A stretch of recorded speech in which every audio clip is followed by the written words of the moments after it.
Good evening. Mike's on. Can you hear that? Yeah, there we go.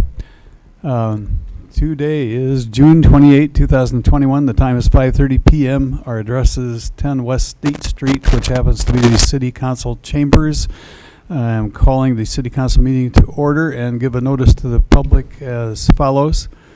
The Mayor and Council welcome comment from the public during discussion of any of the items on the agenda. You're required to step to the mic, state your name and address for the record, and limit your time used to present your remarks to 3 minutes or less so others may be given an opportunity to speak. Speak clearly and direct your comments to the Mayor and Council and not to any councilor specifically. It's at the discretion of the Mayor and the Council to respond to specific questions and comments or to have staff respond during the meeting. Now that we've been called to order, would those able please rise for the Pledge of Allegiance? I pledge allegiance to the flag of the United States of America and to the republic for which it stands, one nation, under God, indivisible, with liberty and justice for all. Very good, thank you. Let's do the roll call. Howdy. Here. Hoop. Here. Isom. Lottiehoff. Here. Martin. Here. Thompson. Here. Weirin. Here. Very good. We have a quorum, and we'll skip over item E for another day for years of service. And let's see, we also do the Mayor, Council, and Administrator comments. Does the City Administrator have any comments tonight? No, Your Honor. Any comments from the council members? Your Honor, if I may. You may. 2 reminders. Fireworks Sunday night. I probably lied previously when I said it was going to be the biggest show Marshalltown's ever seen. I was reminded that 1976, the bicentennial year, for those of us that were around, was a pretty big show. So, but for the most of you people, it'll be the biggest show you've ever seen. So that's Sunday night, and the contributions are all going to the fireworks. It will be a $30,000 show, so the show will be 4 times bigger than what we've routinely had. But other money came in outside of the donations for the fireworks. There's going to be, and Mike's going to have to correct me, I think four food trucks. I believe 4 food bounce trucks. Houses, 3 different municipal band, and 2 different groups, musical groups. National Guard's bringing their climbing wall. It's turned into a pretty big thing when the intent was just to have a great aerial show. So it's going to be a good old-fashioned big celebration. And speaking of that, things getting back to normal. Marshalltown Community Theater is getting back to normal, even though they're not in the theater because somebody didn't finish a building in time. So, so anyway, Pete Grady's going to be doing his one-man show, the Ulysses S. Grant show. So if COVID can't stop General Grant, then I think things are getting back to normal. So that is July 1st at the Miller Auditorium. And again, there'll be food trucks out there. So a shout out to the little victories. Things are getting back to normal. So thank you, Your Honor. You're welcome. Thank you. If nobody else has any comments, the one I'd like to mention today was posted on social media that once again we had the annual giveaway with the help of the police department, but the person who's giving away the car seats for years and years now has been Al Hoop, who's sitting at the council table tonight. And he does a lot of things behind the scenes quietly. He's one of those people that just does things for other people. That happens to be something he's done every year for a long time, and I just like the public to know that. So thank you, Al. With that said, and nobody else raising the hand to speak, let's call for a motion to approve the consent agenda. So moved, Your Honor. Second. Thank you. Your Honor, Yes, sir? before we vote on it, I'd like to remove item number 13 from the consent agenda. You got to be faster than that. Sorry. We've had the motion and second. You know, what really would help is if you'd email me before the meeting starts. I know we all get this in advance, and so if you know there's something that's going to be taken off the agenda, that would help speed things along. We'll go ahead and remove item number 13. I assume the motion is still good and the second is still good. If not, say no, King's X. Okay, motion's still good. Let's vote on that minus number 13. Hoop, Yes. Lottie Hoff, Yes. Martin, Yes. Thompson, Yes. Weirin, yes, Gowdy, Yes. Very good. That carried. Juan Abel, would you read those items minus 13? Approve minutes for the June 14th, 2021 meeting and bill list in the amount of $1,367,067.11. Approve liquor license renewal for Friends of the Orpheum Theater at 220 East Main Street. Approve the tree trimmer license for Kerwood Enterprises LLC. Resolution accepting the downtown improvement plan. Resolution amending Resolution 2021-144, approving a contract with Dan's Overhead Doors to correct the contract amount to $302,054. Resolution approving a contract for roadway maintenance services at the Iowa Highway 14 from Iowa Ave to Woodland Street between the City of Marshalltown, Iowa, and the Iowa Department of Transportation, created pursuant to Chapter 28E.12 of the Iowa Code. Resolution approving a contract for roadway maintenance services at the Iowa Veterans Home between the City of Marshalltown, Iowa, and the Iowa Department of Transportation, created pursuant to Chapter 28E.12 of the Iowa Code. Resolution approving contract change order number 3 for the Timber Creek Pedestrian Bridge Project, number PRK 18001, a decrease of $3,517.75. Resolution approving engineer's statement of completion and accepting the Boulder Contracting LLC Timber Creek Pedestrian Bridge Reconstruction Project, being project number PRK 18001, with a final project cost in the amount of $358,893.05. Resolution approving contract change order number 4 for the East Merle Hibbs Boulevard East Extension Project, number ECO 19001, a decrease of $51,077.31. Resolution approving contract change order number 1 and number 2 for the Airport Vault Improvements Project, number ARP 19002, a decrease of $8,702.69. Resolution approving contract change order number 1 for the Airport Hangar Terminal and Site Improvements Project, number ARP 19001, an increase of $8,937.56. Resolution to approve the state recreational trail application for the Iowa River's Edge Trail.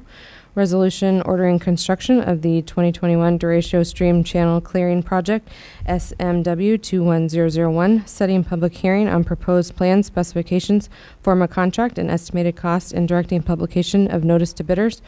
Resolution approving contract change order number 3 for the South First Street Parking Lot Storm Water Improvements Project, number PLT 19001, a decrease of $1,060. Resolution approving a memorandum of understanding with the Salvation Army, Inc. for enforcement of parking restrictions in a perpetual parking easement. Very good. Thank you. That probably saved us 45 minutes to do that by consent. Let's take up item number 13. Is there a motion to approve that resolution 2021-157 approving settlement? So move, Your Honor. Thank you, Mr. Martin. Is there a second? Mr. Gowdy, thank you. Discussion, let me start with Mr. Thompson, because you removed it from the agenda, sir. I just removed it, Your Honor, so I could vote no. Thank you. Okay. Any other discussion? Roll call. Lottie Hoff, Yes. Martin, Yes. Thompson, No. Weirin, yes, Gowdy, Yes. Hoop, Yes. Very good. That carried. And we get to skip over G, motions. There are none. And skip H, reports, and go to I, which is resolutions. What is our first resolution, please? Resolution approving city fees. I'd solicit a motion to approve it. So moved. Second. Thank you. Discussion. Your Honor, this is just a resolution to approve all the fees that were discussed at the last meeting for increases by all the departments. Thank you. Any discussion by the councilors? Hearing and seeing none, let's unmute the mics so others may participate. The lines are unmuted. Let's go 10 seconds. I don't anticipate much discussion.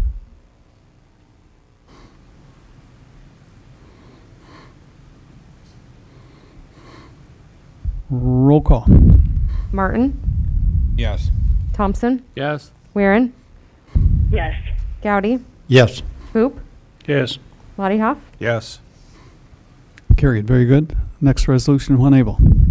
Resolution pledging $250,000 to the renovation of the Fisher Community Center and Martha Allen Thai Theater. Is there a motion to approve? So moved. Is there a second? Second. Discussion. This is just bringing forward your direction from a discussion item at the last council meeting. Thank you. Any councilors wish to speak? Your Honor, Yes, sir. Mr. Martin. I will be speaking with one or more of the supervisors and urging them to either match or substantially contribute to this endeavor. I think it's a beautiful project that demands coordination between the city and the county, and firmly support this project. Thank you. Anyone else?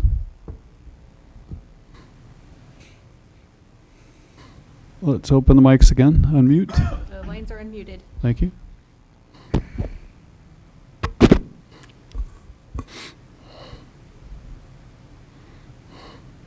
Roll call.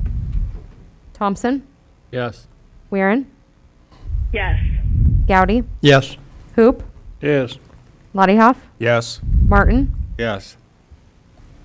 Very good. That carried as well. On to number 3 when able. Resolution to approve the code building upgrade grant application for 4 East Main Street, Marshalltown, Iowa. Any motion? So moved, Your Honor. Waiting for a second. Second. Thank you. Discussion. Your Honor, I have a question, if I may. You may. And I'm not sure if this needs to be directed at the city administrator or the head of the CBD organization. I need clarification on how this really isn't double dipping a facade grant. Because what I read between the two applications, I don't understand how this qualifies as a code upgrade. Okay, I will do my best. Okay, well, I think that is a Oh, can I have you start by your name and Okay, I'm address sorry. first? I was all prepared otherwise, and then Gary had to throw that in at me. Deb Millizer, I'm the Marshalltown Central Business District Executive Director at 16 East Main Street. And this evening I was going to ask the council to approve a $17,746.75 incentive grant for the city code upgrade. The city code upgrade was initially set up to help commercial building owners to rehab their existing business so that the building could be habitable, so we'd have the commerce in the downtown district. I think that you have a legitimate question about asking how is this different. The difference is that the incentive grant that we asked for the facade was for mainly the lower portion of the building. Once we opened that building up, we realized that the brick facade delaminated from the original brick. That laminate facade was put on about 80 years ago, and with the weather and everything that we've been through, it is pulled apart. So the building is bowed. So it's a structural issue, not just a let's look pretty issue for the facade. And so this. This, just like anytime you work on a project, something comes up. Unfortunately, this was a pretty big project that came up that is a structural issue for the building. So I believe it would be a city code upgrade, because if it's not addressed, it could potentially fall. Okay. And Jessica, do we have the wherewithal to put change orders in grants for the original facade grant to incorporate this rather than give a whole nother grant? Because here's where I'm going with this. If we really consider this as a code upgrade, now they've had one facade grant for the front, a code upgrade for the front. What's to stop them to come back for another grant for electrical or sprinklers for a true code upgrade or ADA, and then they're eligible for another facade grant? Since they're a corner building, they're eligible to get a facade grant for the Center Street side of the building. So they, theoretically, what we're laying the precedent here is, here's someone that can get 4 different grants from us, where most businesses in the past have had just one facade and one true code upgrade. I don't see how this,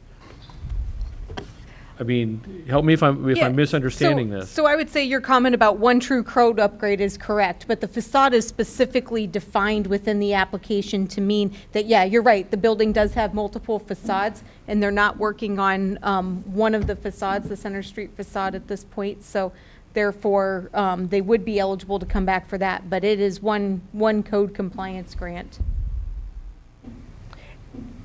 And I don't think there's actually anything written in the grant application that says that a building owner cannot come back for multiple grants. And I think if you look at the history of the grants, there are other building owners that have had multiple grants in the past. So I don't think this one is setting precedent. I think this is an unusual set of circumstances.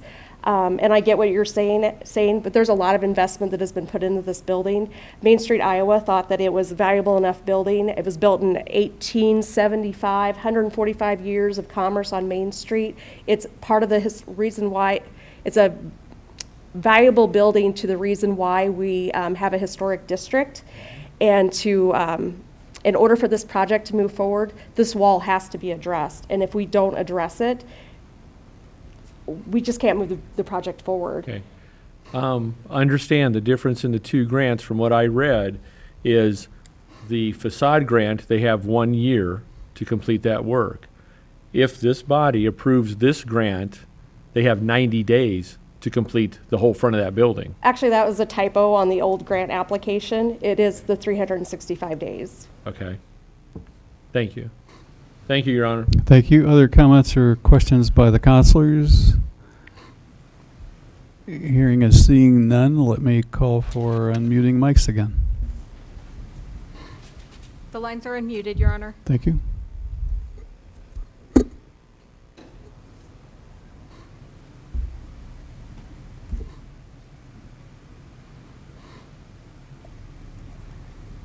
Roll call. Martin, Yes.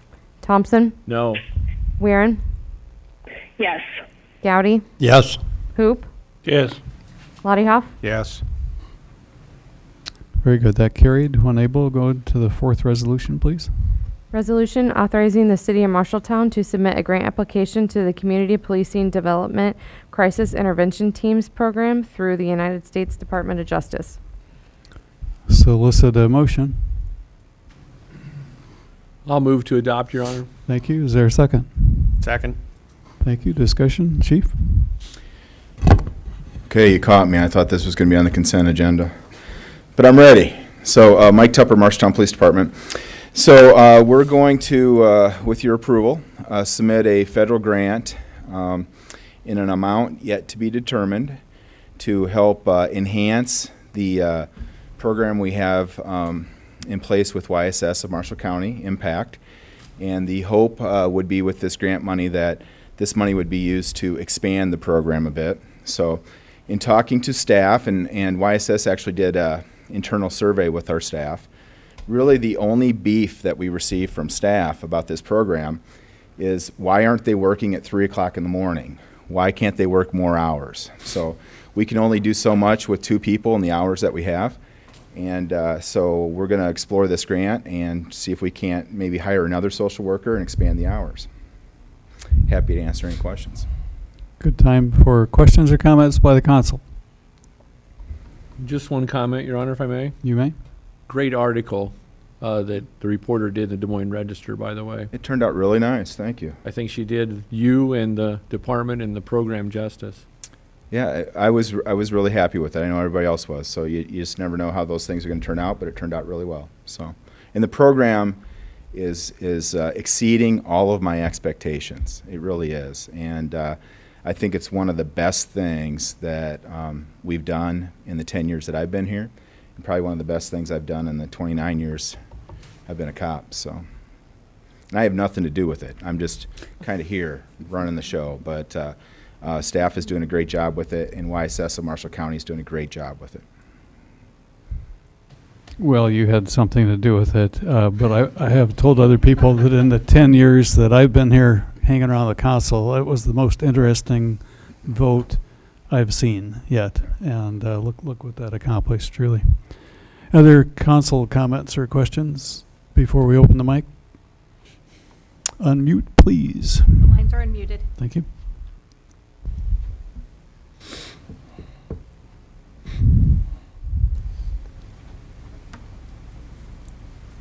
Very good. Roll call. Martin, Yes. Thompson, Yes. Weirin, Yes. Gowdy, Yes. Hoop, Yes. Lottie Hoff. Yes. Thank you. That carried. On to the next resolution. Resolution authorizing the city to submit a U.S. Department of Transportation Rebuilding America Infrastructure and Sustainability and Equity Raise Grant. I keep putting pressure on you to read fast, don't I? Sorry about that. I'd entertain a motion. So moved, Your Honor. Is there a second? I'll second, Your Honor. Thank you. Discussion, Michelle. Yeah, so Michelle Sponheimer, Housing Community Development Director. Yeah, it's a mouthful. Agree. This is a grant through the DOT, formerly referred to as the BUILD grant, which we applied for last year, now known as the RAISE grant. And so very similar program as it was previously. They have amended their notice of funding for some of the various aspects of the grant, but essentially remains the same. It is a infrastructure funded program to support the work that we're proposing on Highway 14.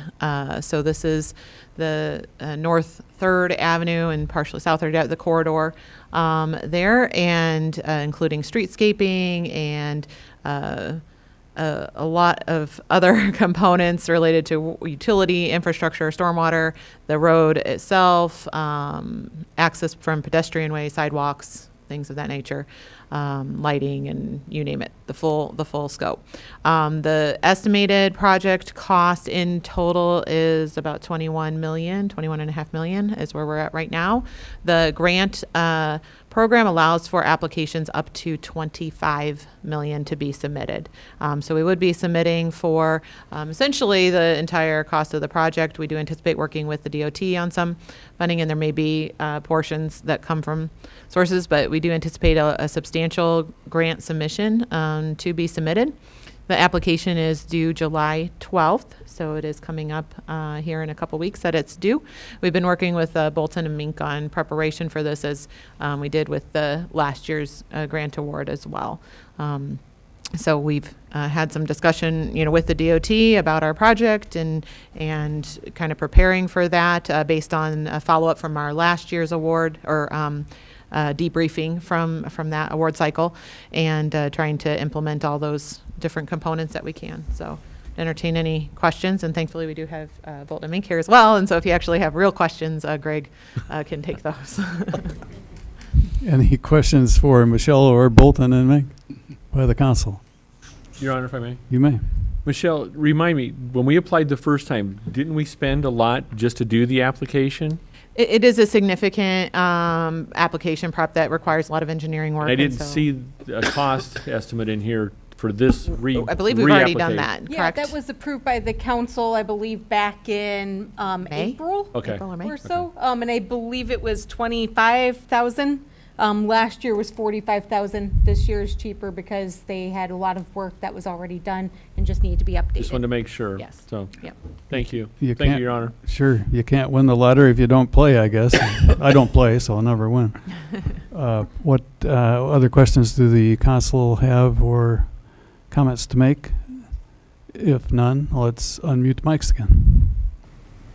The lines are unmuted. Thank you. Thanks, Michelle.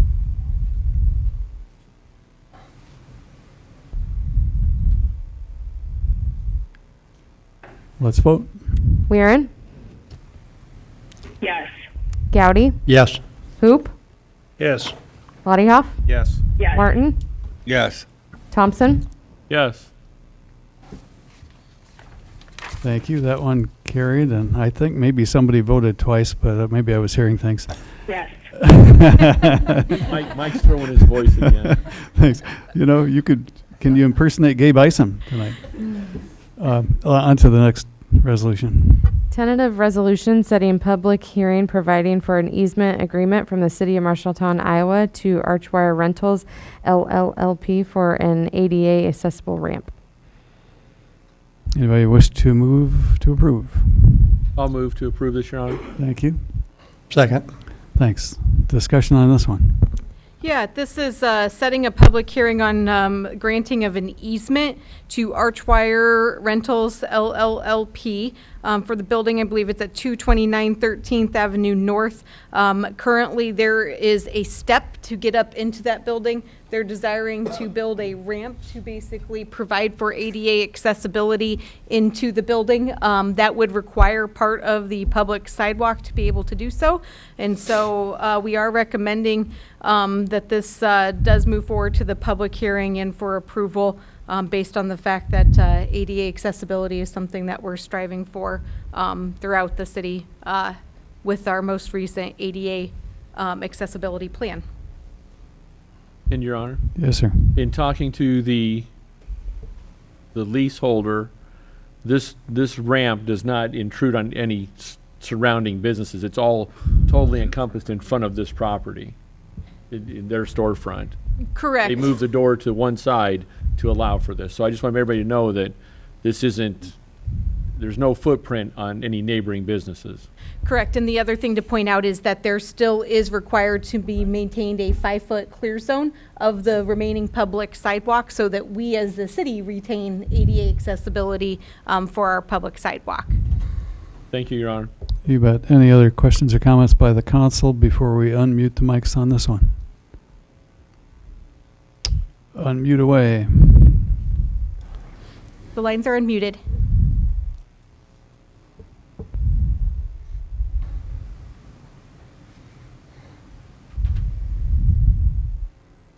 Very good. Let's call the roll on this one. Hoop, Yes. Lottie Hoff, Yes. Martin, Yes. Thompson, Yes. Weirin, Yes. Gowdy, Yes.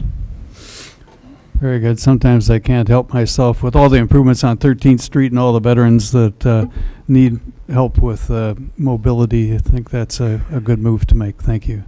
On to the next resolution, number 7. Tentative resolution providing for the vacation, conveyance, and transfer of the alley herein described from the city of Marshalltown, Iowa to Allen Health Systems, Inc., DBA Unity Point Health, Waterloo. Want to start with a motion? So moved, Your Honor. Second, Your Honor. Very good. Discussion. Yes, this is a request from Unity Point as they're looking at disposal of their properties in the downtown. As we look back, my blue line kind of blurs it, but there is a north, south, east, west alley that is between 5th Avenue and their main campus that still exists. And so this is setting a public hearing to vacate that alley to Unity Point Health for $1. Okay. Any questions or comments? Let's go ahead and unmute again. Let's go 5 seconds this time. It's been pretty quiet. The lines are unmuted.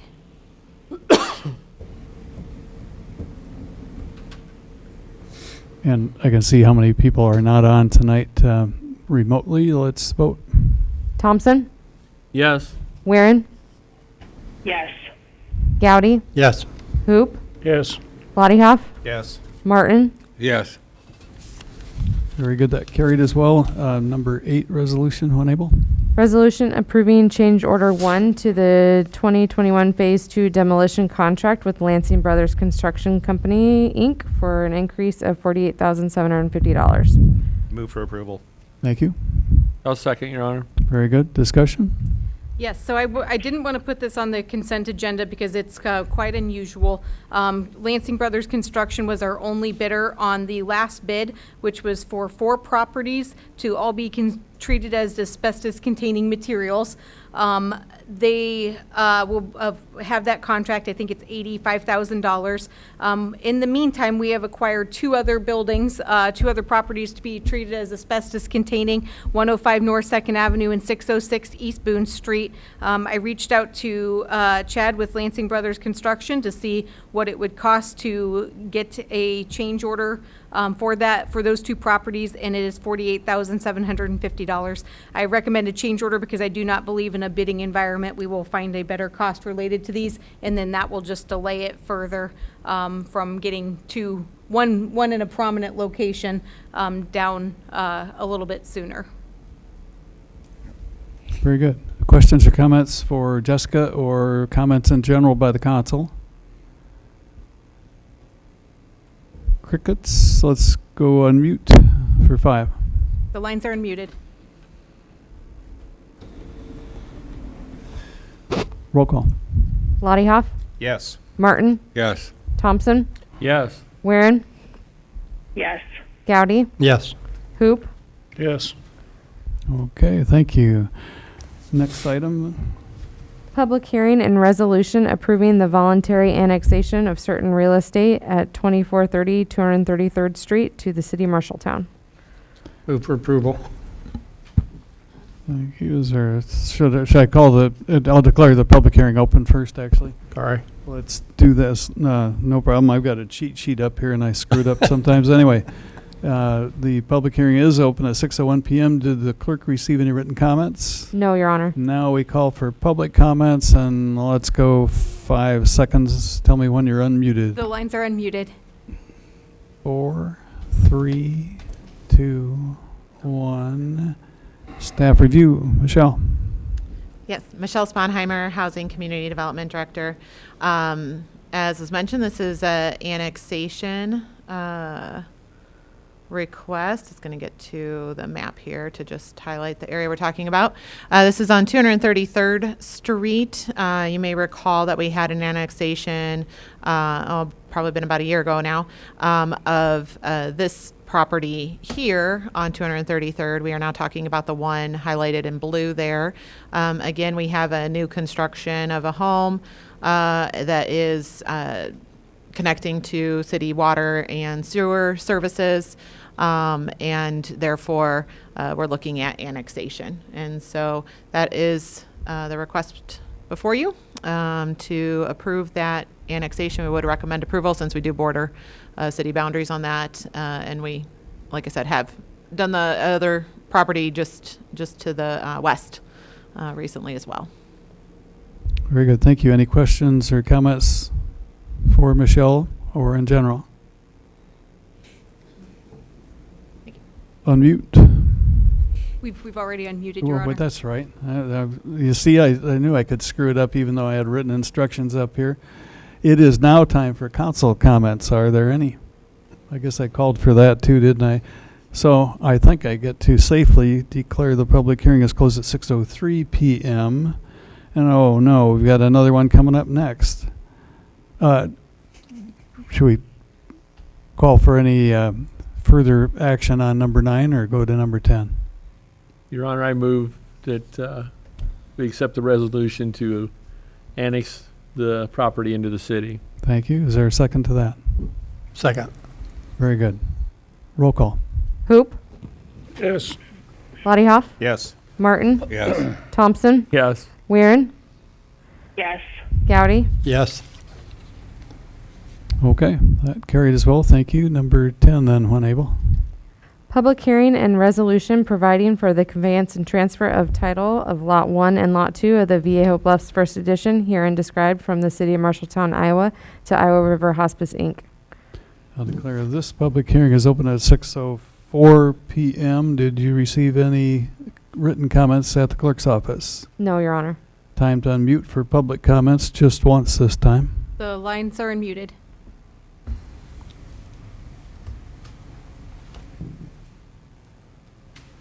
Time for staff review. Yes, as you'll recall, we hired a realtor to list these properties, and the highest bid received was from Iowa River Hospice. The council did approve the final plat of the Viejo Bluff subdivision at the last city council meeting, so we are ready to convey newly created property. Very good. Thank you. Time for council comments. Hearing none, I declare the public hearing is closed rather at 6:04 p.m. and would entertain another motion to approve that resolution. So moved, Your Honor. Second. Roll call. Martin, Yes. Thompson, Yes. Weirin, Yes. Gowdy, Yes. Hoop, Yes. Lottie Hoff, Yes. Very good. That carried as well. On to item J, ordinances. Just one tonight. Would you read that one for us? Ordinance 15021, an ordinance to amend the Code of Ordinances, City of Marshalltown, Iowa by repealing Chapter 31.047, establishing the Board of Community Center Trustees. First reading. Thank you. Is there a motion to approve this ordinance? So moved. Second, Your Honor. I'll leave it to the clerk to figure out who is on first. And let's call for comments or questions or discussion. Your Honor, I just have a question. Yes, sir. Just want to clarify with the public, is there another board that's going to be formed that is either private or public to replace this one? I'm not sure if that's that for Jessica or if that's for Karn. Yeah, so I can share, there is the Fisher Governor Foundation Board of Trustees, which I have been asked to be a part of. And that's So- a private. Yeah, That's not mayor appointed.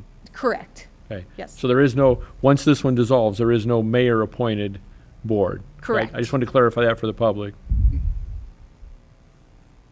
Thank you, Your Honor. You bet. Just trying to make it easier for the next schmuck that is the next mayor. And to be honest, it isn't easy to find capable candidates that are willing to serve on the boards, commissions, and committees that we have that keep the city running under the eyesight of most of us. Okay. Any other? If there are no other comments by the council, let's open the mics again. The lines are unmuted. I can't believe I said poor schmuck.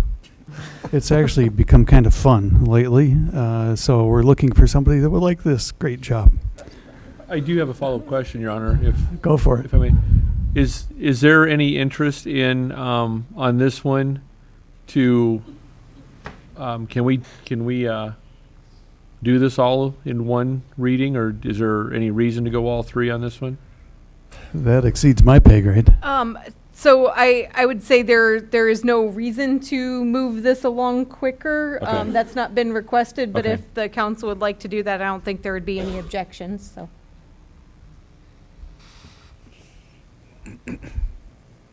I mean, for the scope of their work, is there, I guess I would like a little input from someone from the, I mean, are you looking for us to move this along quicker, Karn? That was a yes. I would move that, that we repeal this and, waive, the second and third readings. Thank you. Thank you. Second. Very good. So we'll vote now on the motion to waive the second and third readings. Gowdy, Yes. Hoop, Yes. Lottie Yes. Martin, Yes. Thompson, Yes. Weirin. Yes. Very good. And I'm not smart enough to know if we now need another vote to approve it now that it's been waived. Probably to do belt and suspenders. Let's call the roll again for the whole ordinance itself that will be passed if this vote passes. So roll call again. Hoop, Yes. Lottie Yes. Martin, Yes. Thompson, Yes. Weirin, Yes. Gowdy. Yes. Very good. That carried as well. On to discussion items K. And the first one of those is the Center Street Viaduct update. I see Justin approaching the mic. Good evening, Justin Nickel, Public Works Director. With us tonight are Tony Bauer and Dean Beerwagen from Stanley & Consultants. They were selected based on qualifications earlier in the year for the inspection and the assessment of the Center Street Viaduct and what repairs are necessary for that. Without further ado, I will turn it over to Tony and Dean. Thank you, Council. Tony Bauer, Stanley Consultants, Des Moines, Iowa. I just wanted to say thank you, appreciate the opportunity to catch you guys up on exactly what we have done to date. As Justin said, we've completed our evaluation and we are ready to kind of share some of our recommendations with the council so we can proceed and move forward into design and ultimately into the repair of the bridge. So I just want to say thank you, and I'll turn it over to our lead structural engineer who has done most of the work. So. Okay, Dean Bierwagen from Stanley Consultants of Des Moines, and I'll try and keep it brief, but talking to my kids, they'll tell you when I get into bridges, sometimes I get long-winded, so. But basically, I'll give you just a brief description, history, and then go over the highest priority items that we found in our review of the bridge, and then additional items that we feel are in need of repair, and then fix everything now option, and then we threw in a complete replacement, although we wouldn't recommend, we think the bridge is repairable. And then if we have time, detailed repair breakdown, and then a summary. Okay, it's a nice sized bridge, a little over 700 feet long, 36-foot roadway. You have sidewalks on each side, around 4'5". Total of 20 spans, rolled steel beams, spans 56 to 102 feet, 4 expansion joints, and based on, I think it was a 2013 estimate, about a little over 1,100 vehicles a day across the bridge. Just a quick view of the south side looking north. History of the repairs on the bridge. It was opened in 1951. There was repairs done in 66, a deck repair, and the bearings repaired 76, a complete overlay in 77, and then 2005, under the city, there was a significant rehab project that was done on the bridge. The sidewalks were replaced, some gland replacements, the separation barrier was installed between the traffic and the sidewalk, repairs on the north abutment, and pedestrian railing was repainted, repairs to the bridge piers, minor repairs, and then the drainage system underneath the bridge was replaced, the collection system for stormwater. Okay, so the bottom line, the dollars, main issue we have is we feel the roller bearings, finger expansion joints need to be replaced at the Pier 8 and 14 location. Those main finger joints you see while going over the bridge. Along with that work, at least some partial zone repaint of the beam ends at those expansion joints. Possible re-overlay of the north abutment, that vaulted north abutment that, like I say, on the north side of it. Recommend replacing the deck drains, repair to the, or repaint of the pedestrian railing to the tune of about $100,000. Repair the north vaulted abutment. Inside and out, there's some deterioration. Repair to the south abutment, mainly the expansion joints, and then some miscellaneous repairs, mainly on the separation barrier, there's some deterioration. So the highest priorities, we're looking at around $1.5 million. What we think is this bare bones needed repair. So additional items that could be done, possibly delayed, a complete repaint of the steel beams on the bridge. Repainting is expensive, about $2.5 million. A re-overlay of the entire bridge deck. Like I say, it was overlaid in 77. A re-overlay to the tune of about $700,000. Remove and replace the pedestrian railing, $770,000. And then some miscellaneous minor repairs around the bridge would be an additional $40,000. So the additional repair, the main issue is the repainting, but adding that all up, you get about $4 million on the bridge. So, if a person wants to bite the bullet, fix everything now option, kind of summing up those first two options in kind of a joint repair, it'd be the roller bearings, a complete repaint now would be a little cheaper, re-overlay, replace the deck drains, upgrade the pedestrian railing in north vaulted abutment, south abutment, and the minor repairs, we're looking at, we estimate around $5 million to do repair everything now. In comparison, we did I would say a rough estimate on a complete bridge replacement, If you assume replacing the steel with pre-stressed concrete, and if you went with similar sized bridge, about 700, same 36-foot roadway, 2 6-foot sidewalks, and we estimating, working over the railroad, we know it's going to add some additional cost. We figured it'd be about $150 a square foot. For a new bridge, a little over $12.5 million to replace in kind with a pre-stress. Existing bridge removal would be separate, about $800,000, and to bring a contractor in, mobilization, and then the unknowns, as far as the cost of putting in a bridge that size, we threw in about a 20% contingency. So you're looking to completely replace the bridge, you'd possibly be around $18 million. So we included this just for comparison only. So the detailed breakdown of the repairs, I think a lot of people have mentioned the biggest issues that those main expansion joints and the finger joints over those two piers. Through the years, like I said, the bridge was open in *51. You have open joints, you've had a lot of moisture, salt brine get in there, and there's issues with corrosion of that area. In our evaluation, we went in, took pictures, some pretty good corrosion, loss of section, some concerns, you really don't want to let it go much longer. Along with it, the expansion joints. When this bridge was overlaid, they came in, they raised the surface, they welded in a bunch of bars. And I think if you look at those finger joints crossing them, you can see a lot of those bars have been knocked loose. They're broken. In addition, we saw in our examination, we noticed that the finger joints were actually vertically out of alignment a little bit. I don't know if that was due to the corrosion or what completely is happening underneath there. But just some pictures. I'm sure you crossing the bridge, you notice there's a pretty good bump at each of the finger joints.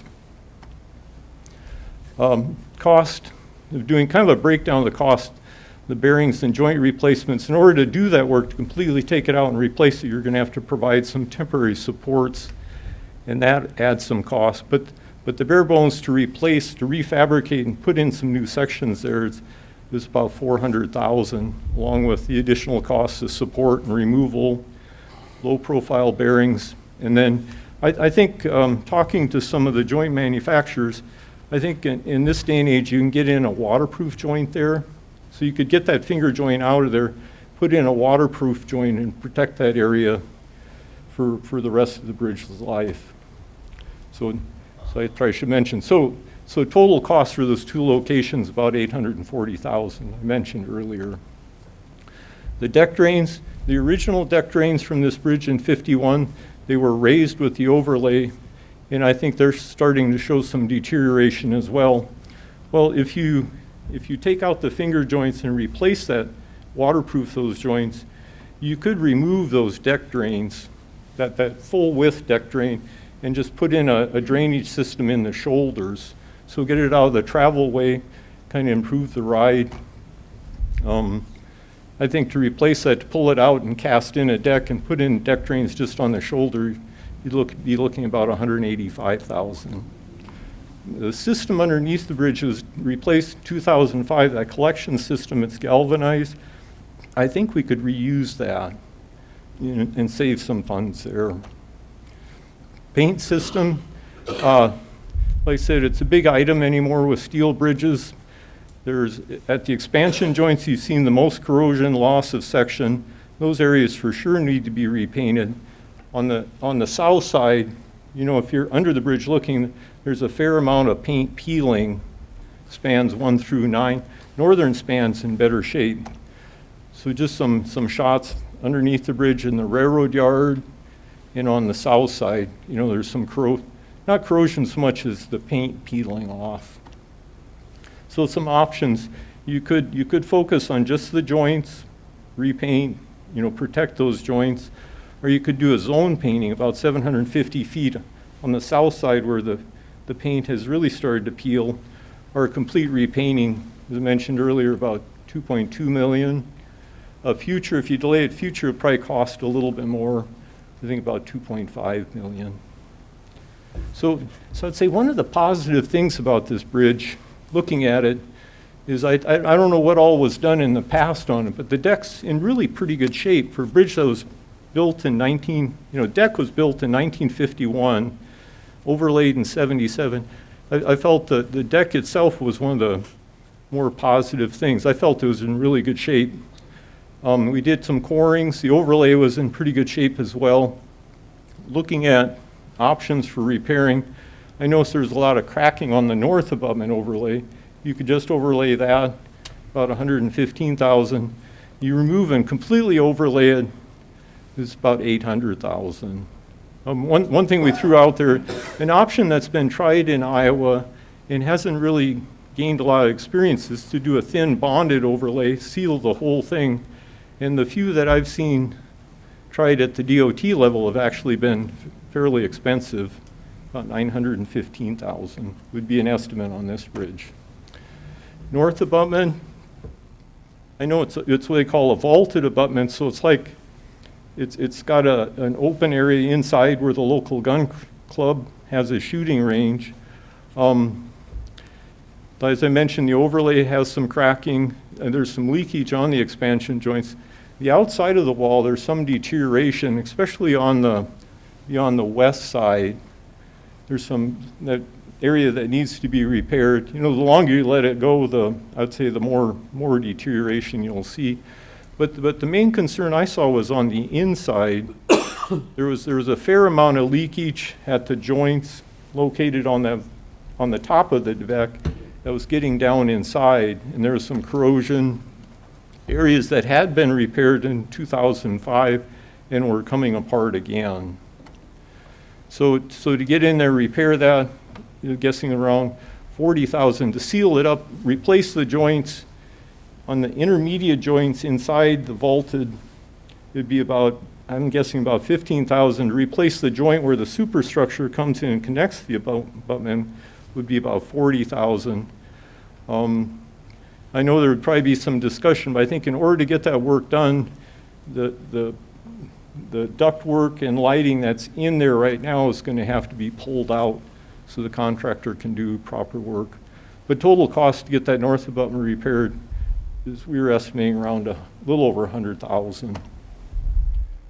Pedestrian railing, it was painted and repaired in 2005.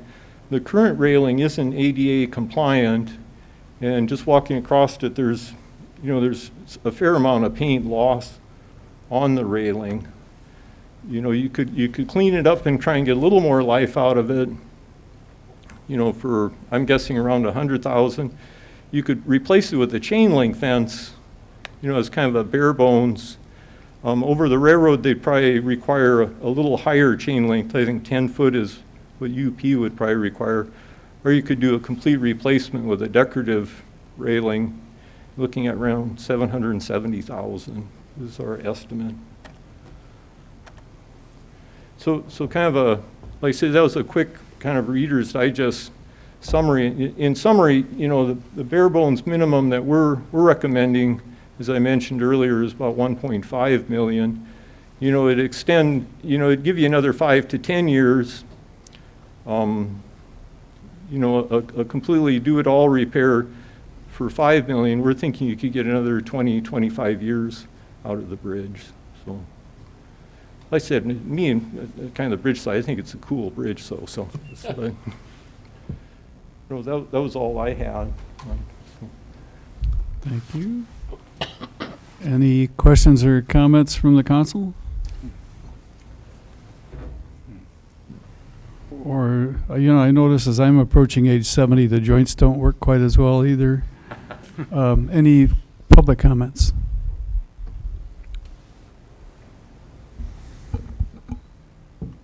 The lines are unmuted. Thank you. And just one clarification, so this is just the big overview.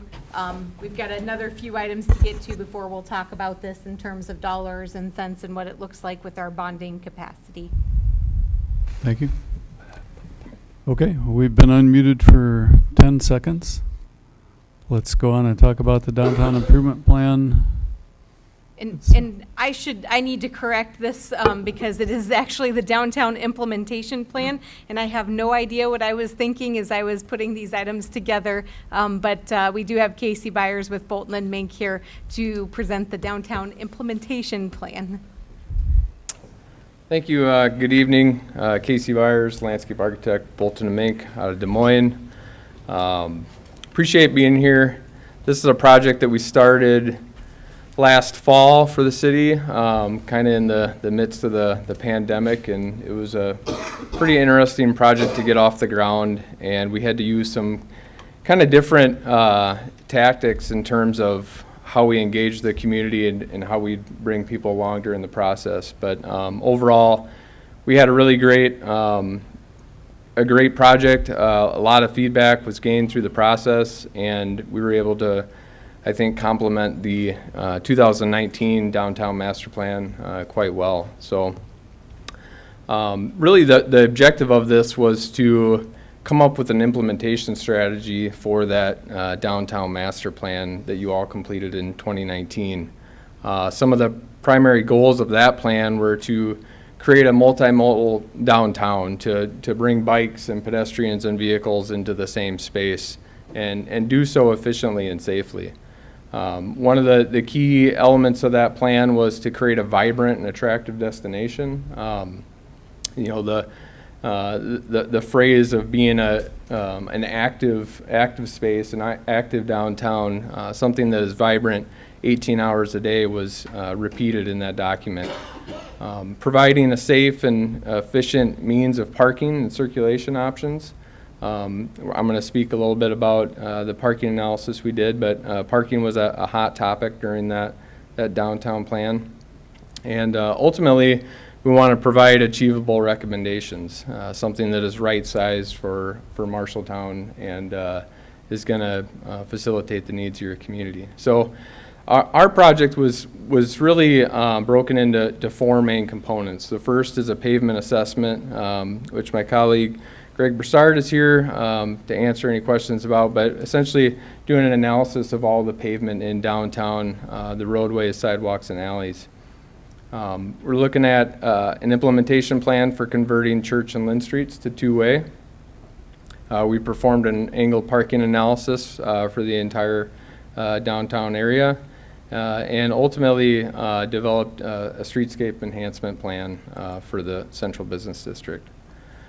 So first off, I want to start by looking at some of the common themes that we found in our public outreach. And they really centered around kind of these four main items: parking, and the efficient use of it, and the different options for parking, making sure that parking is installed at adequate dimensions, improving connections to parking lots and to downtown. So looking at some of the underutilized alleys, that was a big component of the 2019 plan, was to consider turning vehicular alleys into pedestrian spaces. When considering the use of landscaping, just simply to not overcommit from street trees and plant material and decorative pavements, but do so in a way that is with purpose and at a right size. So before we could really start diving into what all these improvements are going to come together to look like, we really needed to study, what we have today. And no one is going to argue that walking across the street or walking down the sidewalk, that the pavement is failing. There's a lot of deterioration in the pavement in downtown. But there's also a lot of deterioration in the pavements throughout your community. So we need to think about where this fits in the grand scheme of improvements. And for us to be able to do that, we needed to develop a pavement management plan that considers different treatment options and the life cycle of your existing pavement, and start to kind of prioritize where to spend money and where to make improvements. So the first portion was that pavement assessment. And it's essentially what we were trying to do is come up with different types of treatments for different areas of downtown, and evaluating really the different cost scenarios with each type of treatment plan, and looking at how that's going to improve the pavement condition index for all the different pavement in downtown. Essentially, this is a scale of 0 to 100, 0 being a dirt road, absence of pavement, and 100 being a brand new road. So we looked at where the PCI value was with different budget scenarios in mind. So we looked at a $1 million budget, $2 million budget, $5 million, and $10 million, and kind of looked at how these different scenarios would chart out and kind of see where they would kind of come together and kind of meet up with one another. So right now, if you're looking at where we are today, pavement condition index around a 40, we started to look at kind of where these lines kind of come together, and kind of decided that it's probably about a 10-year plan. And if we utilize a $2 million a year budget to run this scenario, it would allow us to kind of catch up to what that $5 and $10 million investment would look like annually. So how did we use this information? We took all this together, and we used the outcome of the pavement management plan to essentially come up with a sequential list of priorities charted on a timeline. So looking at if we were going to repair and upgrade all of the pavement and the sidewalks, put in the street trees, do all the decorative stuff that I'm going to share with you in a little bit, all total, that's approximately $35 million in investment for downtown. That's a substantial number. We know that that is a big price tag, so we started looking at how we could phase these improvements. And so we took the data that we got from the pavement management plan to essentially kind of align what we thought would be manageable projects to break this large complete project cost into manageable phases. So each one of these is essentially a different phase. And in our report, in the beginning of the document, there's a phasing summary, and there's a cost summary that identifies what the cost is for each phase. That also includes design fees and a construction contingency into those. So we split this into 8 phases, and this is just an example from the report that identifies what each phase is, a description of each phase, everything from the roadway and utility improvements, sidewalk amenities, alley improvements, crosswalks, et cetera, and estimated cost to go along with this. One thing that is extremely important to understand with this, this isn't just replacing the pavement. What we determined as we started looking at the life cycle of the pavement was that we could come in and we could do different mill and overlay projects, crack sealing, different pavement repair, but further discussions with Public Works staff and Marshalltown Waterworks led to the understanding that the utilities underneath these streets are quite old and in disrepair. I think our understanding was that some of the newest water main in downtown Marshalltown dates back to the 1930s. So with that in mind, these costs increased significantly, and we looked at each one of these projects as a complete reconstruction. So these costs do include all of the water main, sanitary sewer, and storm sewer replacement within the right-of-way. Just going to kind of skip ahead through some of those summaries. The second part of our scope was to look at the one-way to two-way conversion of Church and Lynn Streets. I've been working in Marshalltown for the last 5 or 6 years, and I understand that this has been a topic of great discussion over many years. And I know this was discussed when we did the Highway 14 plan, and it was discussed during the 2019 downtown master plan. And our charge was to come up with an implementation strategy for finally making this change. Historically, one-way streets were put in similar communities as a means of getting people through your community, through your downtown faster and more efficiently. That has since proven to be not that effective on downtown businesses, and that's why you see a lot of these one-way streets getting converted back to two-way. Some of the reasoning behind these one-way streets may have been driven by a shift change at a local industry, peak traffic in and out of downtown. But ultimately, we want people to get into downtown efficiently, but do so slowly and stay here, not just pass through.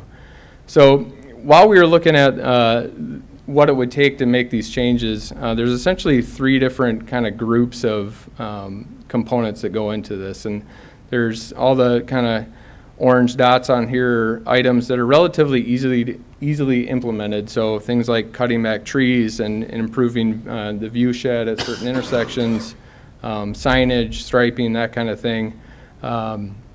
The red dots on here are items that are going to require further design and construction, so bump outs and making intersection modifications to improve sight lines from parking and stop signs. And then we had two other items on here at the intersections of Center and Church and Center and Lynn, where we would need to look at a different treatment for that intersection. So these two intersections are currently controlled with traffic signals.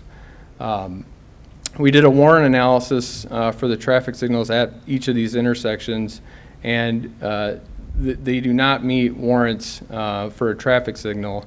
And that causes a couple different things. One, with the traffic signal, the existing equipment that's there is extremely outdated. The accessibility at these intersections for the ped ramps, it doesn't meet ADA accessibility. And if the city would ever want to replace these traffic signals and potentially go after any public funding, they would be unable to do so just because they simply aren't warranted for these intersections. So we looked at alternatives to what could be done here, and one of the things that we would recommend is the consideration of a circular intersection or a mini roundabout at each of these intersections. These have proven effective in other communities with similar intersections and really kind of fit the right-of-way space that you have at each of these intersections. A couple things that we noted in our report was that the types of crashes that are happening at these intersections are typically a T-bone or a head-on collision, and the circular intersection virtually eliminates that from happening. These tend to result in more kind of a glancing incident where you don't have the head-on collision. And if you think about the number of points of contact or points of conflict at this intersection, a traditional intersection, there's 32 points of conflict, so there's 32 opportunities to hit something. The circular intersection reduces that down to 8. So they become safer. You have opportunities for pedestrian refuge space, so you're able to shorten the crossing distance at the intersection, and it takes away the necessity for a traffic signal. So we did a comparison to a traditional signalized intersection with the circular intersection, and looked at several different things: pedestrian safety, vehicle crash reduction, driver delay, pedestrian delay, and ultimately cost. Quite honestly, the circular intersection scores really well in that comparison. And although there's a cost associated with rebuilding the intersection as a circular intersection, rebuilding this intersection is inevitable at some time. And I think we have it in here as a later phase of implementation, somewhere around the phase 4 or phase 5 area, but it'll ultimately need to be rebuilt. So if you're rebuilding it, consideration for this type of intersection could be a good idea, and it wouldn't necessitate the additional cost that would come with adding a signal in addition to rebuilding the intersection. In the report, we've kind of split this into additional phases as well. So we've taken each component of the two-way conversion and split this into 3 different phases. The first phase focuses on Church Street, the second phase on Lynn, and then the third phase is further down on Lynn Street from 9th to 3rd Street. So there are different things that are going to need to happen with this change. There's a few blocks that are very narrow right now. So when the pavement reaches the point where it needs to be replaced, potentially widening that to allow two-way traffic and a lane of parking would be included in that step. So getting into kind of the parking analysis, one thing that we started looking at was just what your existing streets consist of. We used Main Street as an example here. We have 7.5-foot parallel parking lane, a 4-foot bike lane, and 2 12-foot travel lanes. Our analysis, kind of told us that 7.5 feet is a really narrow parking space, and 4 foot for a bike lane really doesn't meet any type of standard for a safe and effective bike lane. So we looked at kind of how we could use those dimensions to kind of inform how we apply dimensions to other streets. We also looked at the sidewalks and kind of broke those down into different zones, trying to kind of maintain what we think is an acceptable minimum for a sidewalk on Main Street. So we started by kind of doing an analysis of all the streets in downtown, and essentially what we came up with was the recommendation that you could implement parking on one side of the street, angled parking on one side of the street on Main Street, and parallel on the other side. There was only a couple other kind of few instances where we would recommend angled parking. For the most part, it would stay as parallel on both sides or parallel on one side. One significant change that we looked at was the idea of taking bike lanes off of Main Street and putting them on State Street. So with the addition of angled parking on Main Street, we think that it's, bikes and angled parking don't really go well together. Nobody likes biking or backing out of an angled parking space into a bike lane, and the cyclist dislikes it even more. So we thought that creating a really strong north-south connection into downtown with bike lanes on Center Street, and then actually having a two-way cycle track on State Street at the roadway level creates a really nice east-west connection through downtown. Each one of these circles here are where we've identified opportunities for bicycle parking and other amenities. You could have a fix-it station, you could have benches, litter receptacles, other site furnishings to cater to that. But looking at distributing those amenities throughout downtown to cater to this bicycle network.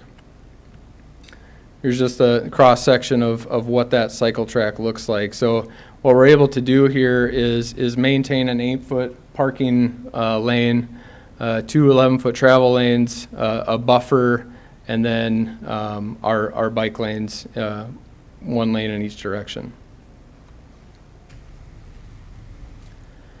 We looked at just pedestrian circulation and access to pedestrian alleys and connections to parking lots.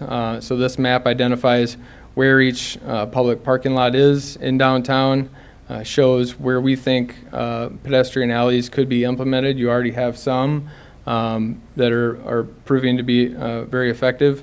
And then just looking at kind of the proximity of those alleys within a 1 to 1.5 minute and 2 to 3 minute walking radius.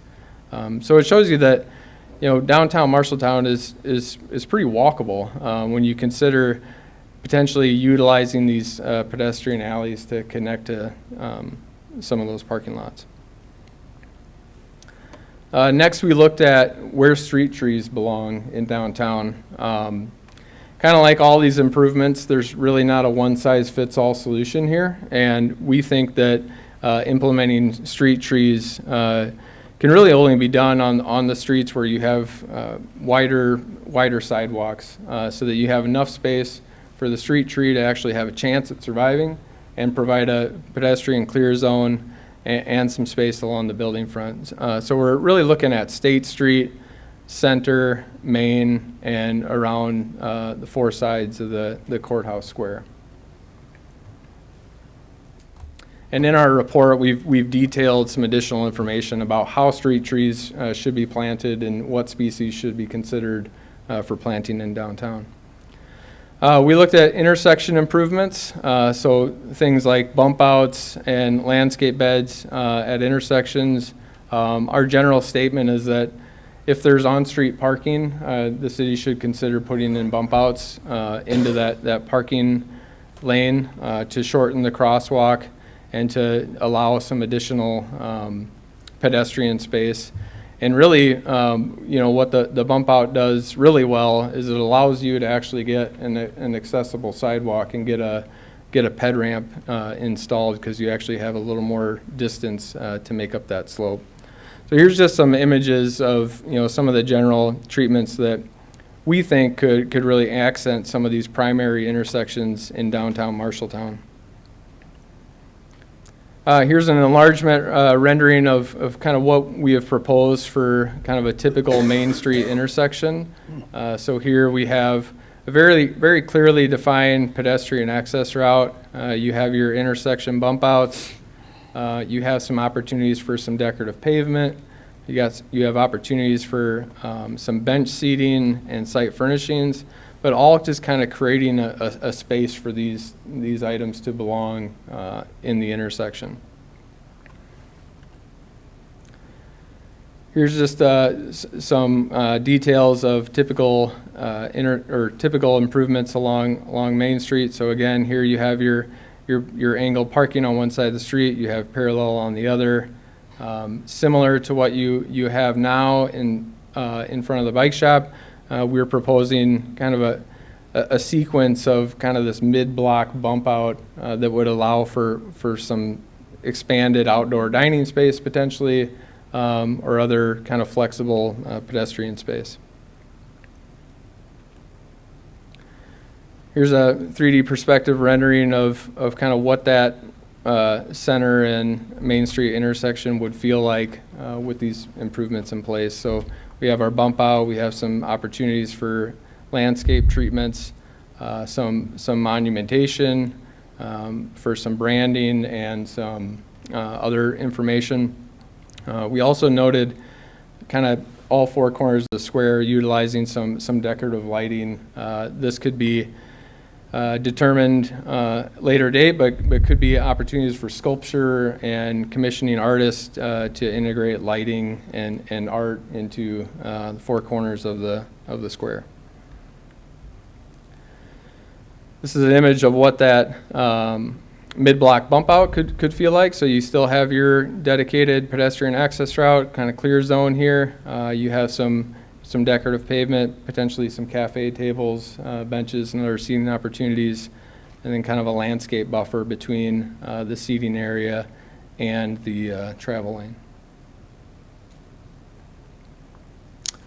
We want to draw a little more attention to State Street as well, as we were making some pretty big changes there with the cycle track. But different from Main Street, other than having the street trees that line the corridor, we really focus the decorative treatments to primary intersections. So we, again, trying to utilize those materials thoughtfully, put them at places where people are going to congregate, where you're going to have other amenities, but really focus on the mid-block scenario as a nice clean sidewalk with some street trees along State. This is kind of a special case scenario where you have a parking lot here, as recommended in the 2019 plan, having a buffer between the sidewalk and these on-street parking lots creates a nice transition there and really keeps cars kind of where they're supposed to be and from not hanging over the sidewalk. This is another image of kind of what State Street feels like here. So very similar to Main with the monumentation right outside the door here. This is a shot of what that cycle track could be. This is rendered green here for the purposes of illustrating it, but by no means would the city necessarily have to commit to painting this green, but it's something that is done in other communities to really delineate what that cycle track could be. But this would be a tremendous amenity and really give cyclists a safe place to access downtown and access your local trails. So that very quickly is the downtown implementation plan. Your Honor, if I may. You may. Casey, can you go back to the slide where you have the inset of the distance to walk to Walmart? I want you to publicly dispel the myth that we don't have parking downtown. It's a perception problem because we have tons of parking downtown. So if you could touch on the distance you walk when you park at Walmart, because that's the big argument we get, that really you walk less downtown even if you don't park in front of the business. Yeah, so we did this little enlargement here to kind of illustrate. This is your local Walmart, kind of where somebody may park and what that distance is to get into the store and eventually find a gallon of milk or something else. But a 1 to 1.5 minute walk is not very far, and quite often we think that we need to park immediately outside of where we're going to. But as the 2019 master plan identified, 50% of the land area in downtown Marshalltown is dedicated to parking. That's a significant amount, and this is a common perception in most communities, the lack of parking. But really, a lot of it comes down to utilization of your surface lots, and I think the more that the city can do to encourage people, business owners, employees working downtown, as well as visitors and patrons, to use those surface lots will help kind of settle that myth a little bit. But it's not easy, and it takes improving some of the connections to get there. It improves the lighting and the condition of those lots. We heard a lot that people just simply don't feel safe walking to and from their vehicle parked in a public lot. So that's something that needs to be improved and something that needs to be worked on, as well as just signage for the public lots. Some people just may not understand where free surface lot parking is. Thank you. Thanks, Casey. Thanks, Your Honor. You bet. Any other questions or comments? Your Honor, Ms. Martin? I've long been skeptical of the traffic flow, especially on the streets that are Church and Lynn, and I feel that that input has been underrepresented grossly in this plan, any plan. Those streets go west and they go east, post office and so on. There is a genuine concern on the part of residents of parking and width of street especially, and at least one of those streets goes back to the horse and buggy days when the width was much less than what we have now. I think, however, there is room for a compromise. I haven't been talked to about that. I'm concerned that others have concerns that council members have received, but there's been no action or representation of that, as far as I'm concerned, on the advisory board and so on. I have concerns as well as to angle parking. Backing into traffic is not wise. It's not safe. We have plenty of parking, as we're just reviewing here, very adequate, improved parking. Maybe the lighting needs some improvement, but the access to those spots is there. And there are also private parking for businesses. And that adds to the accessibility.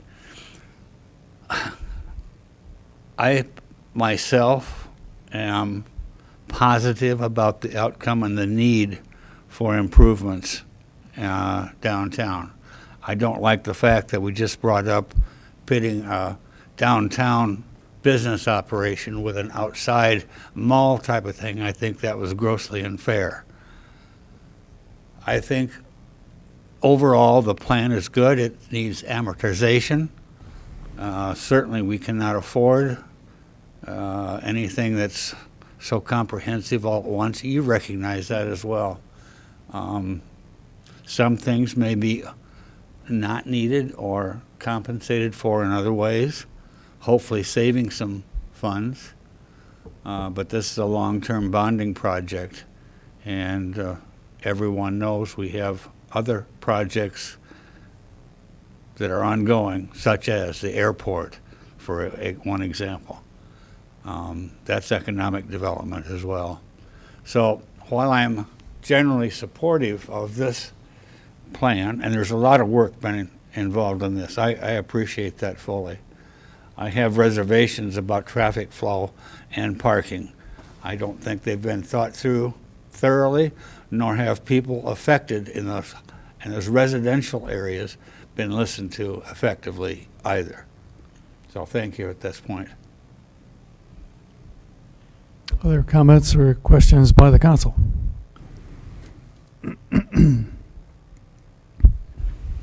Let's unmute the mics and go 10 this time. The lines are unmuted.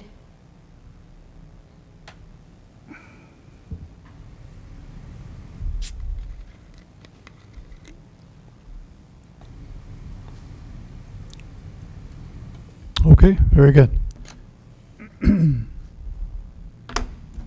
Does staff need any direction on this discussion item? We're going to move into that here shortly. That's the next item. Okay. Next item then, initial review of the for year 22 general obligation borrowing. Yes, so I'm going to close a few things here. So as you'll recall, back in January in the budget process, we talked to you about how there were two big things, the viaduct and the downtown implementation plan, which we knew would not be done until really that June timeframe. And we are here in that timeframe. Those things have now been completed. And so we can bring forward that discussion about borrowing once again. And so I put together an updated debt capacity workbook, which we'll talk about. But first, I kind of want to run through some of the math of how these numbers are arrived at. And so we work with Pier Financial, who basically looked at our debt capacity calculations and broke things down. I should note that this is all based on a 0.5% annual growth, which is what we saw for fiscal year 22. That's that confirmed number. We believe that it could be higher in the future, but history is sometimes our best predictor, and so we are being very conservative here, showing what 0.5% annual growth does annually. And so in Iowa, you cannot borrow basically more than 5% of your total, your legal debt capacity is 5% of your total valuation. So we have a number that is basically set and it's out there. And so when we get into things, we basically take out what debt we already have and then what TIF agreements do not have an annual appropriations clause. And so that's where we start to get to some of these numbers. We then have a further policy, which Councilmember Lottie Hoff challenged me a little bit to look up here this afternoon, that was adopted in 1997, a debt policy adopted in 1997, that basically says we cannot borrow, even though we are allowed this bigger number, we cannot borrow more than 60% of that. And so that's what this calculation shows. And I want to point out a few things. So we know that this is our number, 51 million, almost 52 million. Using that 0.5% growth, we see basically $300,000 in growth from year to year, essentially. And so growing our taxable value, or growing our assessed valuations and taxable valuations is very important, because that's going to drive what we can borrow at the future, what that 60% looks like. So when we come down to it, you'll see some numbers that kind of match between spreadsheets, but you can look at these numbers here and say that, based on what we grow from valuation, what we pay off in debt and in our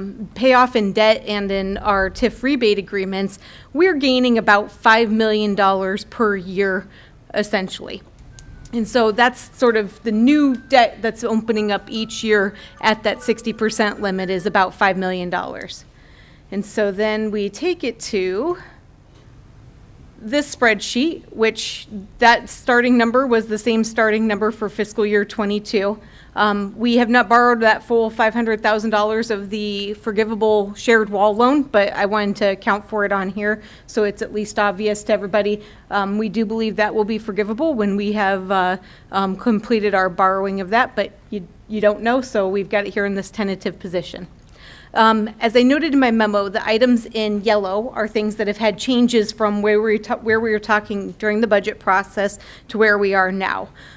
Before I get into those details, I do kind of want to talk, just show you broadly, what we have in here, which has two assumptions built in, which is the viaduct work happening in phases, but this does include the planning and design of it, the design specifications, as well as then using $2 million of what is the American Rescue Plan funds towards phase 1 of the downtown implementation plan. So I've made some assumptions based on what I knew you would be hearing tonight to pre-program some things in. I can tell you I can bring this up in the Excel spreadsheet form if you would like to start changing some things around, and we can certainly do that. But the big thing is that regardless of the year, we are really seeing way more than $5 million worth of projects each year. And as you can see kind of in the later years, that's truly where we get into really just street things and not some of the other quality of life projects that come up. So just to kind of run through these changes very briefly, you have already committed to borrow $200,000 for the softball complex parking lot to complete that second phase at the prices that Construct was offering for the first phase. And so that one is, you can't change that number right now. It's locked in. Riverview Park was originally supposed to be $500,000. I don't think we really had the time to put into sort of thought of what that number meant, other than it was past projects, but clearly Riverview Park is a very different park now than it was. And so we believe that kind of before just going ahead and making some improvements that were kind of defined, that we should really be talking about what is Riverview Park in the future. So that $30,000 is for a master plan, which would then probably come back with phases to have a discussion in the fiscal year 2023 budget process and see if there's anything that could fit in with that. The 6th Street Trail connection, this would be basically connecting from the north side of the Naughton property.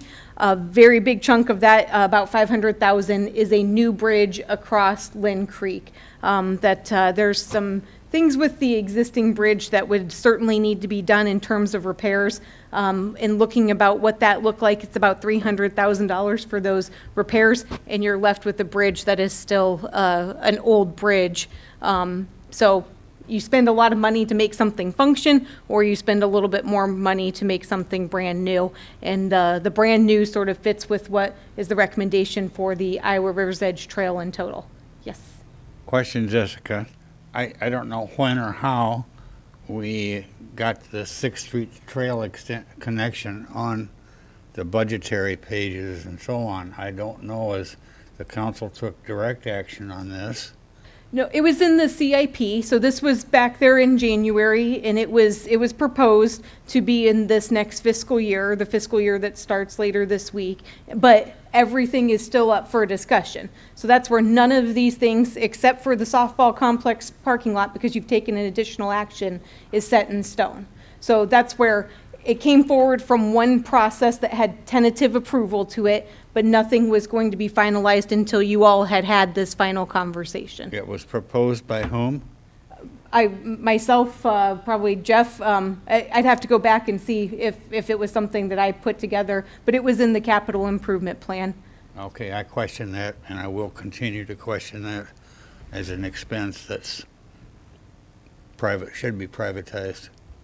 Yeah, and so this is the cost, or this is the piece that would go basically adjacent to 6th Street on the Legion property, or part of the Legion property. Understood. So it's not what we've talked about before under the development agreement with Prime Development Group. Okay. So it's a separate piece there. Excuse me, Jessica, Your Honor, if I may. You may. Jessica, I'm sorry, maybe it's this side of the room, but I don't remember the bridge cost being in that. I didn't think we had. I thought we were all operating under the assumption that that bridge could support bike traffic. So it can support bike traffic, but there are things that you have to do to the pilings to make sure that they're able to be supported. New railings need to be done, and a complete new deck overlay. Well, I don't want to beat it to death tonight, but when you find that, because I'm at a loss like Councilor Martin is, I don't remember that number getting that big. And again, it might have been this side of the room. I don't know. So this number did go up. I think I had it at 600,000 from what was initially discussed. If you could back find in that and January. email it to us. Yeah, So. yeah, I can definitely do that. Thanks, Your Honor. You're welcome. Anyone else? Okay. The other thing, we've got the viaduct in here. I did put it in the phases versus putting $5 million in here. That's something that we can always do. It was noted, and I think what Justin would say on here is, how many times do you want to close the viaduct? And I think that's really a choice for you. They did say that second phase of work was a 5 to 10 year. I placed it in the closest year on here, even though it's really probably about year 4. But we didn't have fiscal year 2027 on this because it is kind of a 5-year outlook. So I think as you consider that and where you put numbers at, it is a question of how often do you want to close the viaduct, and what does that look like? One other thing that did change, so we did have numbers in here for the Highway 14 corridor. I have removed those. As was mentioned with the raise grant approval, the costs have changed. We are applying for nearly $21 million. If we are not awarded $21 million, just like other things, we would probably have to look at this in phases and what could be done in different phases, because ultimately the DOT is going to want to accomplish things. There are definitely infrastructure issues underneath the roadway that need to be taken care of, and we don't want to just do a simple mill and overlay and leave existing issues underneath. So that one could present us a challenge in the future as we look at the debt capacity, but we would be looking to have $21 million completed in phases versus one project, because as you can see, $21 million just doesn't fit anywhere here on this worksheet. Downtown implementation plan. So I added in 4.5 million of 6.5 million for phase 1A and phase 1B, which is State Street, basically. 3rd Avenue to 3rd Avenue is 6.4 million, and then $100,000 from 3rd Avenue to 5th Avenue. 3rd Avenue to 3rd Street. Yes, so 6 blocks, and then just a few blocks that have some minor upgrades to them on the east side of 3rd Avenue. What I did do later on and started to program in an annual basis was looking at phase 2A, which I believe is East Main Street. Phase 2B was Center Street. In phase 3A looking at West Main Street. I think I got those correct.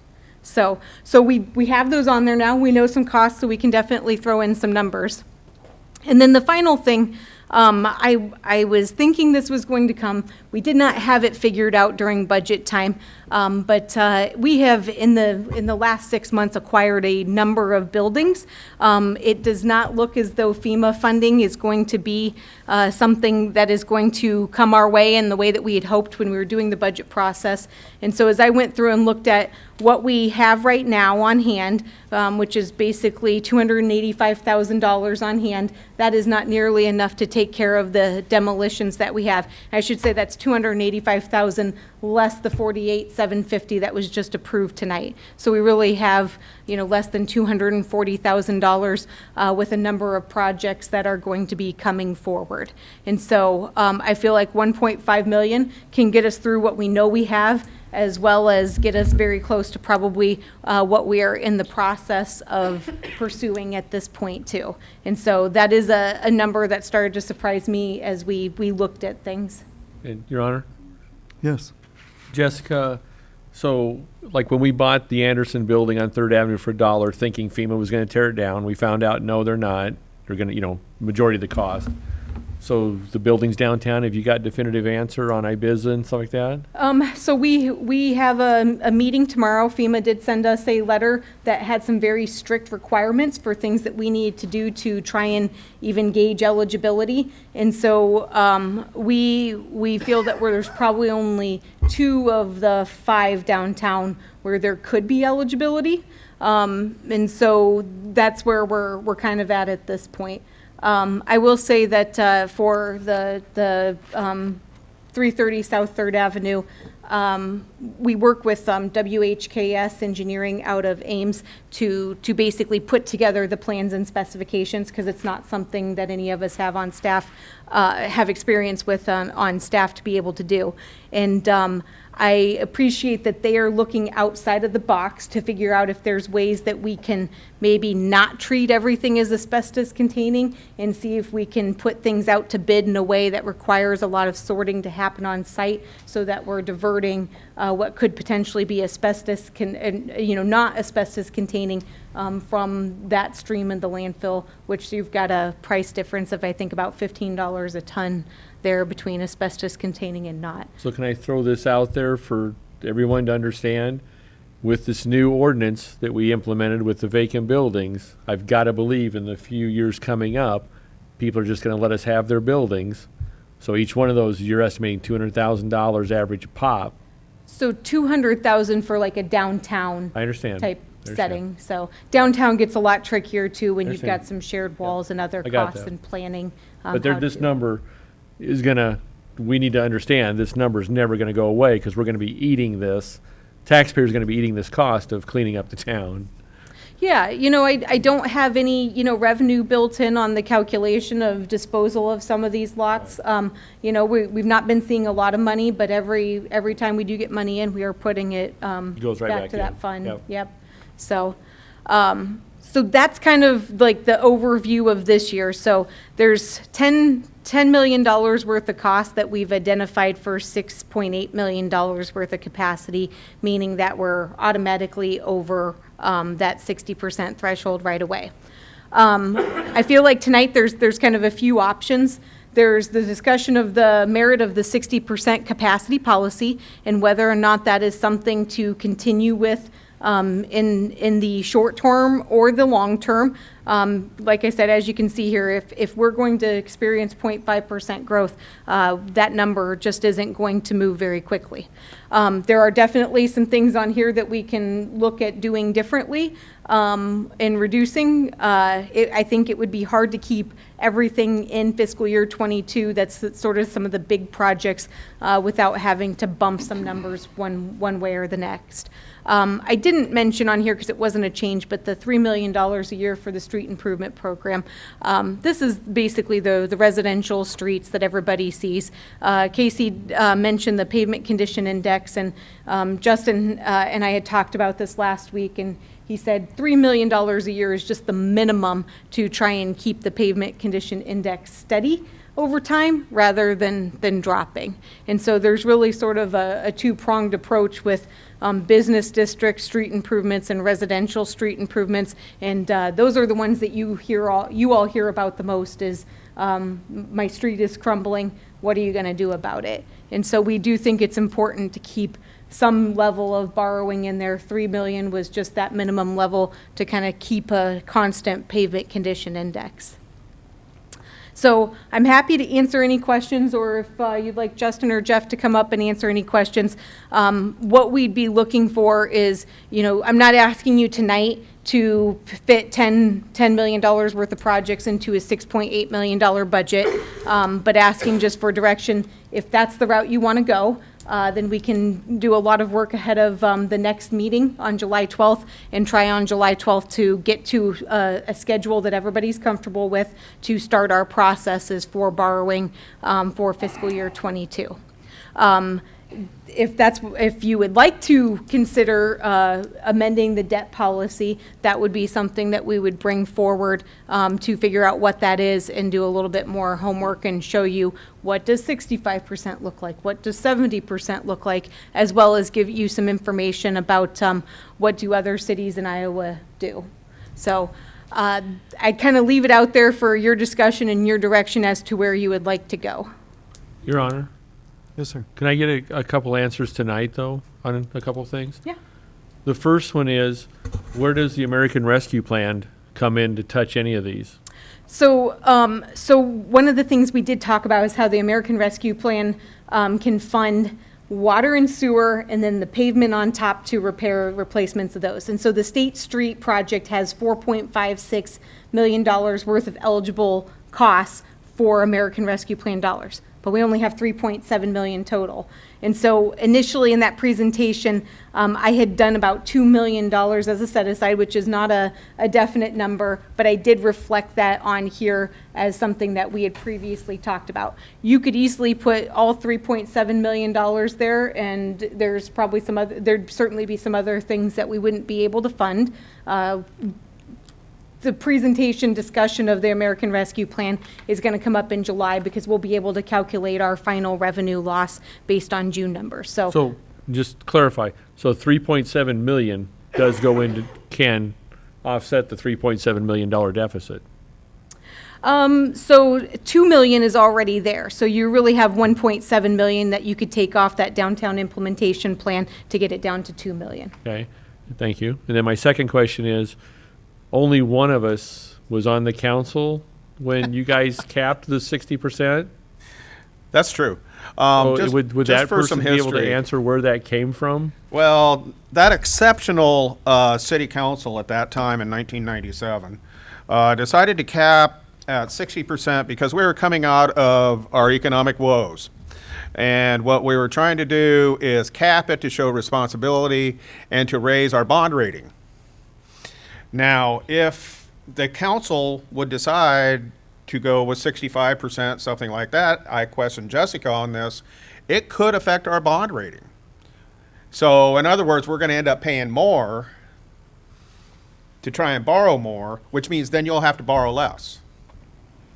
So it's kind of a catch-22. I don't remember exactly why we went with the 60%. I know that it's helped our bond rating immensely in getting it up because we needed some stability, and that's what we decided to go. And for those in the audience who don't understand the history, you're talking about the Iowa Trust scandal. Coming out of that. That was previous. We were beginning to come out of it, okay. And as we were crawling forward and being able to buy police cars and things that we had needed for a very long time, it would have been easy to just jump and borrow a whole bunch. And we decided that, for the bond rating and everything else, which impacts everybody down the road, that we would be better off having a policy on what you can go to. So it's a policy. It isn't a law. It's a policy set by the city council. And then Jessica, can you and Diana run some numbers for us to see negative and positive impacts, if there are any? Yeah, we can definitely do that. And I am just inferring from the way the policy is written is that there was a AA rating until the Iowa Trust scandal. It then dropped to an A rating, and I think we've been at a AA. We're AA2 right now. A2. Yeah, for a number of years. And so this was about, setting a policy in place to protect our rating. And Councilmember Lottie Hoff is correct. If you look at any of our past Moody's ratings reports, one of the things that they're always looking at is what is your debt load compared to your evaluation that you have to pay it. And so, but this is one of those things, it's from 1997. It is our own policy, and it can be amended. Certainly, that doesn't mean that it should be everything's available, and I don't think that is what Diana would agree with either, or our financial advisors, but there could be room to grow if that is something you're willing to consider. Okay. And then I just saw a way to take $4.2 million off of your spreadsheet, if you can go back to that. They said it only cost $800,000 to tear down Center Street Viaduct and just do away with it. So that saves us $5 million right there. I'm sure we get no pushback from anybody living or visiting our city if the Center Street Viaduct was gone. Yeah, Because we have three other good viaducts, so. I'd like to point out that's Councilman Thompson's idea, not mine. I'm just looking at saving money. Thank you. So if you'd like us for the July 12th meeting, and probably even in advance, we'll get you some different scenarios at 65, 70, and 75% to show you what that looks like. For now, unless there's anything that anybody wants to strike off this list or change off this list right now. What's our deadline for this? Well, we don't really have a deadline. It's when we communicate to our financial advisors. I think we certainly try to close by December 1st of each year so that we avoid that December 1st interest payment that would typically be due. So working backwards, I think we're typically in the August timeframe for public hearings and things. Well, the reason I'm asking is this something you want to have in a public work session versus during a council meeting? Because there's a lot to discuss here, a lot of decisions that need to come out of this, because you're talking about possibly changing the 60%, and I think there's going to be some people thinking that way. And plus, we need to go through this line item by line item. I don't know if the proper place is to do that in a council meeting. Yeah, I will leave that up to you. I mean, we have July 12th is our next meeting. The idea was that this would come forward again for discussion on the July 12th meeting, looking for some more decision-making to be had there. Obviously, if you were to change the 60%, that's going to require a resolution to amend the debt policy. But at least if on July 12th, we as staff have enough direction to be able to move forward with communication with our financial advisors and bond counsel, I think that would be okay with us. It's probably a matter of whether or not you think you can accomplish that conversation in a regular council meeting versus a special session. Jessica, can you get the temperature from the bond rating of what, or is it basically we change it to 65% and then Moody's never gives concrete answers on things. Right. I mean, we've asked them questions before about things. I think probably what would be more concerning to them is our 0.5% valuation growth at this point than probably changing the 60%.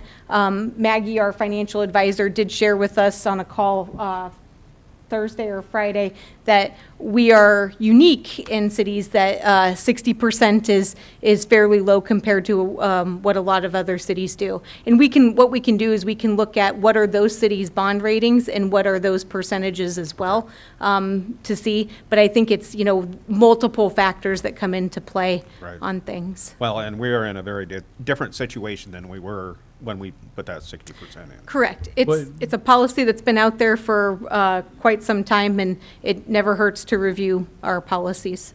But also, we can change that 5%, though. We could put an end to all the tax abatements. Now that we have the residential $10,000 cash, any future growth, we can start collecting those taxes immediately, commercial and resident. Well, if they take the 10,000, we're going to get residential. If we truly believe people want to live here, the tax abatement's a non-issue, is what we're thinking with the 10,000. And if people start moving here and buying new houses and constructing, then businesses will follow and not need tax abatements. Yeah. That directly affects that 5% growth. You are correct that I think, ultimately as we near the end of building 100 new homes, that's the time for the council to have a conversation about what's necessary.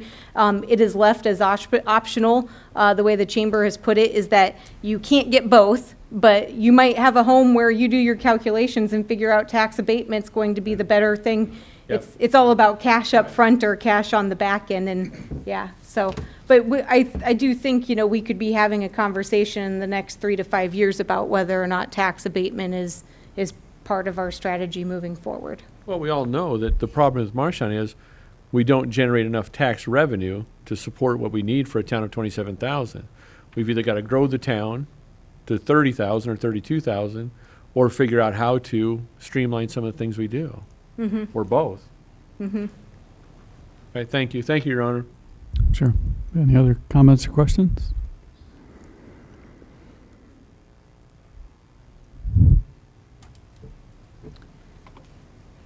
Would anybody want to direct staff for the next meeting what to do? I feel comfortable we can bring back some different scenarios related to the debt policy and changes there and bring back some information. I don't see that much will change on the project workbook. I will email out the capital improvement plan that was approved in March and note when, what page that trail project was on. So I feel comfortable with direction. Very good. Thank you. Ready for the next item then, the splash pad at Farmers Market? Yes, Your Honor, I asked for this to be put on the agenda, but before I start, I'd like to point out something. I put out a letter that was put out to all the council people and on the agenda, and part of it is incorrect. It says that the Farmers Market has received a $100,000 grant from the Martha Ellen Ty Foundation, and that is not correct. They are going to be, in the future, possibly applying for that, but until an entire plan is put together, they have not received that. That's my fault. I take ownership of that. We have Tricia Wilder here. She's from the Farmers Market. We got to talking about urban splash pads. And urban splash pads they're not in a park setting, but they're also multi-use. And multi-use could be, they could be an uptown water feature with lights. They're still used as a splash pad. They can also, there is a combination splash pad ice skating rink, but, and talking with Jeff, he's pointed out that these are relatively new, and he would want to see if it would even be cost effective to do so. We might have better options. The reason why I'm bringing it up now, and Gary Thompson has also helped, is that there appears to be quite a bit of funding available for this type of combination with the farmers market. And the farmers market is looking at totally redoing their market also, where we could develop the entire corner, add the splash pad in, working together. So, Gary, do you have something to add? Yeah, if I can. I would just say this whole thing came about, I mean, Mike was looking at something on Main Street, and I kind of pushed him off that because I didn't want, I want not residential, but I want retail on Main Street. And that's why I told him about, the farmers market doing some things. And the biggest thing that he and I both bought into on this is we're going to take a facility, if we can do this, that is utilized 2 days a week from May till October. And that's it. And theoretically, we can take a half or a quarter block, that whole quarter block, and turn it into something that could literally be utilized 365 days a year. This could be an event center. It doesn't, you shut the water off, you got a stage, I mean, this is something, you're going to have 2 canopies that it's shaded for grandpa and grandma to sit in and watch the kids. And I mean, it just turned into something. And then talking to Julie Hitchens, coming out of COVID, there's a ton of grants out there for mental health type recovery for these kids and families, and plus the healthy eating that kind of grew out of the COVID stay-at-home thing. The time's right. It's the money's out there, the collaboration between what Mike's put together with the different organizations. This is something we already own 3/4 of the land. You know, we would just have to secure that 5,000 square Right. feet. What we're basically asking tonight is, we're not asking for any funding. As we just saw our bonding, we're going to have some tough decisions to make the way it is. And with other monies being available right now, there might not be money available for this type of combination in a couple years. So the only thing that we're asking for is to be able to direct our staff, Jeff Hubbard, to work with the farmers market people and see if they can come up together with a combination that works for everybody. And I think it's a worthy project to do. Jeff doesn't need to bring it back in a couple weeks. He can bring it back this fall as we look at different revenue or different ideas. And I working just, with Tricia. before Tricia talks about the farmers market changes, I just want to elaborate. I did speak to Heidi DeLal at Martha and Ty, and Mike and I, more me than Mike, I got your grant application squashed, because we muddied the waters. We took your original plan and said, well, let's do this, let's add this feature. And so and I've already had this conversation for the record with Tricia that she has to resubmit, just looking at the farmer's market part of it. But the neat thing is, if we secure the land down there, that little parcel, now you have a blank slate. I mean, this can be anything. And so I guess with that, I'll take the blame for delaying this. But nothing's going to happen this year anyway. But It has several. When you first look at it, it seems odd, but then you start realizing it's right next to the Binford house. You got the Susie Sauer house right there. You've got the one-room schoolhouse there. It makes for a perfect one-day field trip for a family. It really does. Plus, you have an attraction for downtown, plus a water feature for downtown, and part of the city council in the planning that I wasn't involved in, but bathrooms downtown. We could have that also, if we can all get it put together. But what we need to do is the bike trail will now, if we implement that, the bike traffic is going to be on State Street. Yeah, well, the plan we just looked at, the bike path is going to come right by it.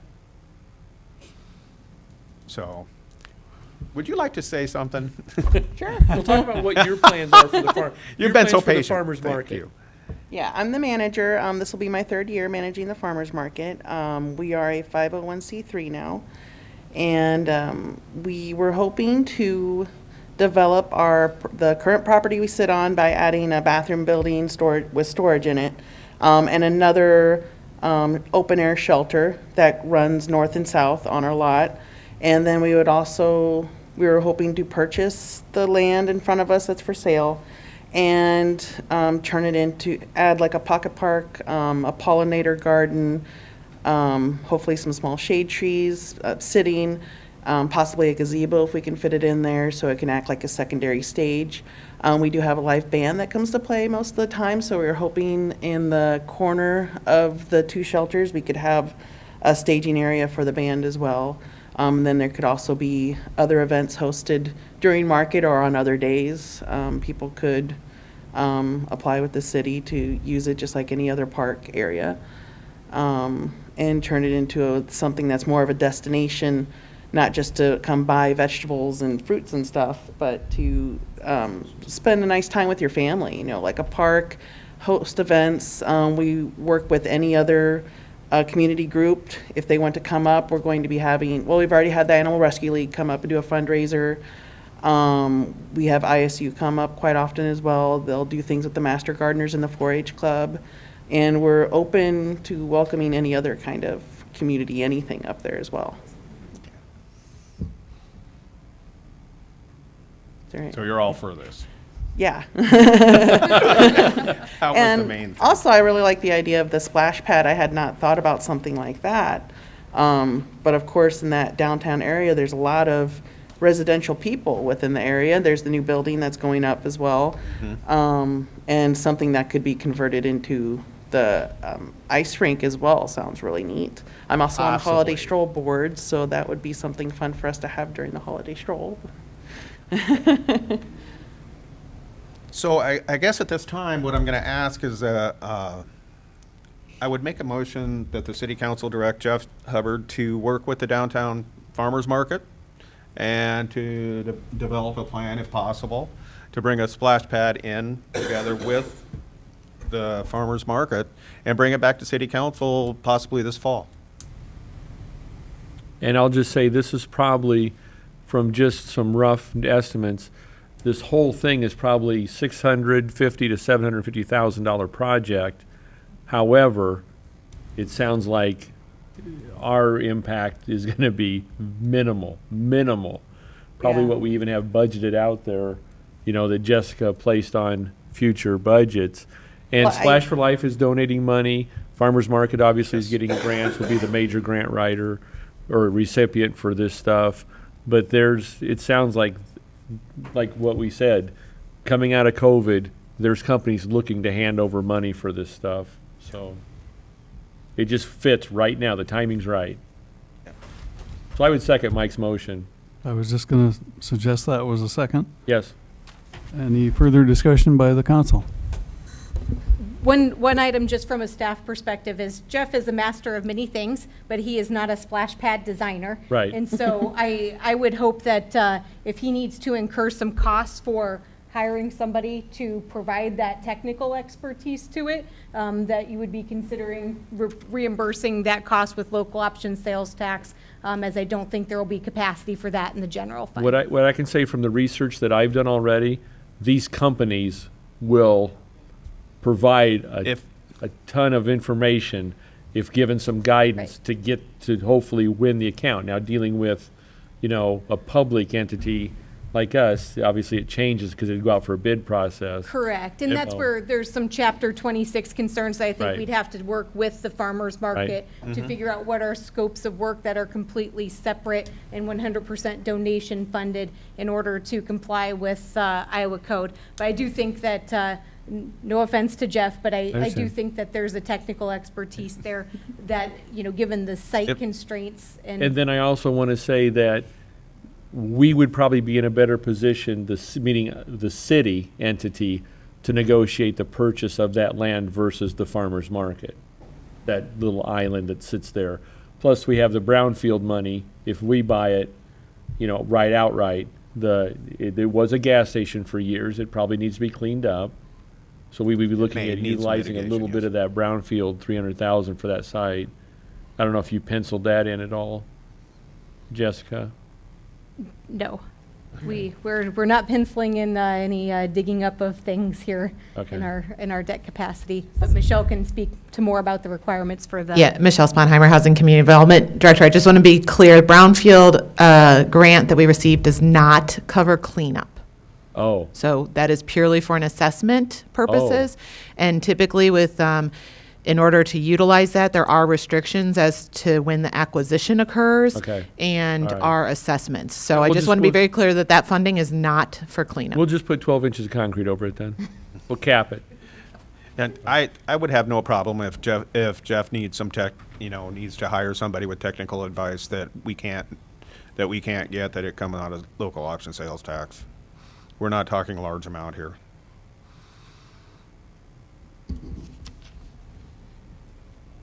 Other council discussion? Else, let's open it up to the unmuted microphones and phones. I was going to say, Your Honor, there's actually no one left on the go-to meeting besides my computer in the city council chamber. It was getting pretty thin, I noticed, sure. Gonna see who was on the phone. Hi, I'm Lee Botter, 401 Orchard Drive. I am the head of Splash for Life, and I just want to say thank you for the consideration, and Mike and Gary have really went to town on looking at this. As a group, we 100% support any efforts for a splash pad, because we do know it would be economic. It'd be huge economic growth for Marshalltown, and just seeing, when I saw the master plan with Bolton and Mink, I'm like excited. I wanted to jump up and down, and I thought, stay in your seat, because the bikes would be going by there. Jeff does have a lot of expertise, and Vortex, when we started the project years ago, we worked a lot with Vortex, and they do provide a lot of information, as do other vendors for that. So I would capitalize on the freebies of those. And again, thank you, Mike. Thank you, Gary. Thank you, Trish, wherever you are. Okay, we really appreciate it. Thank you. Thank you. Don't thank us until you see water come out of the ground. Hey. Well, wait, on purpose, not like our old water mains on State and Main. That's right.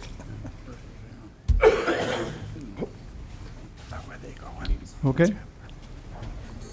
You need a vote Yeah. to direct? So let's you, go Jessica, ahead. or- Yeah, I think we've had enough discussion. Motion and a second. Let's call the roll. Weirin,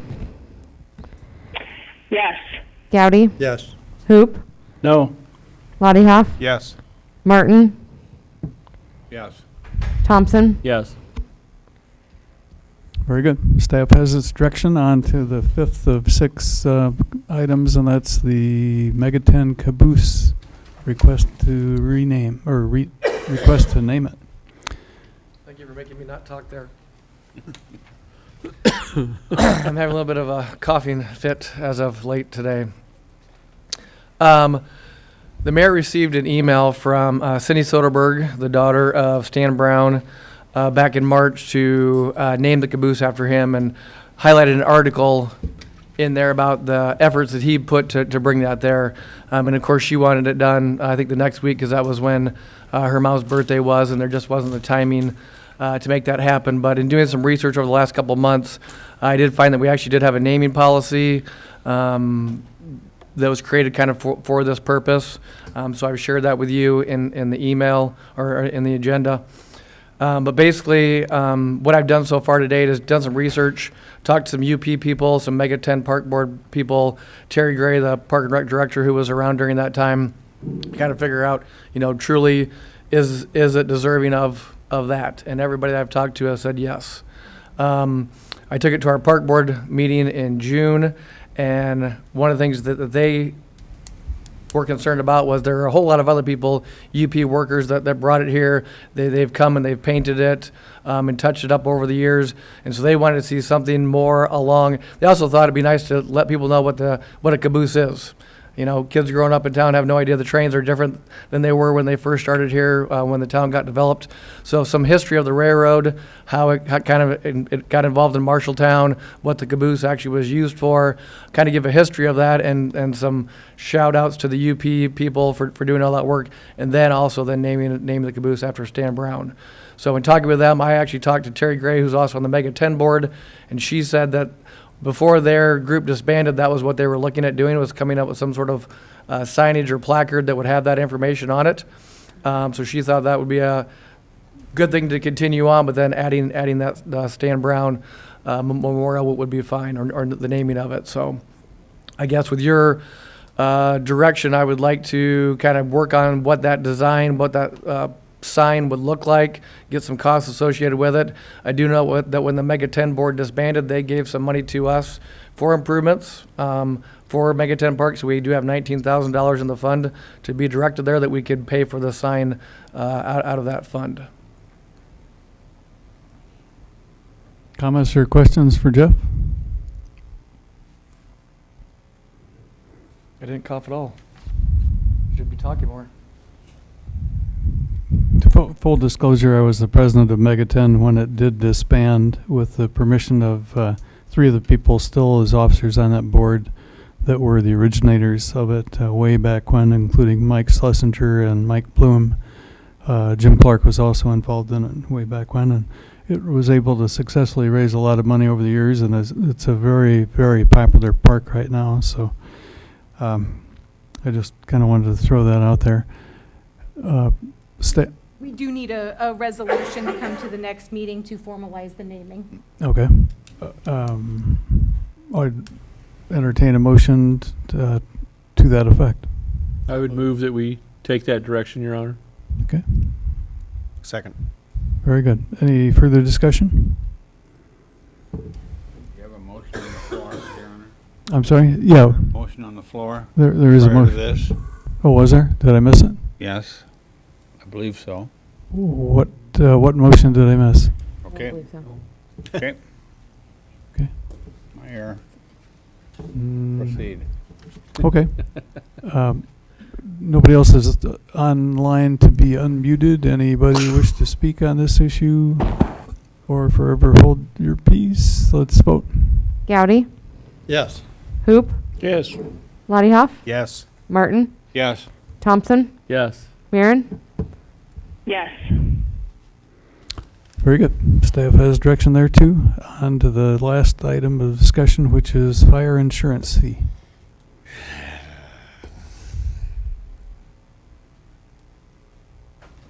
Dave Ryerson, Marshalltown Fire Department.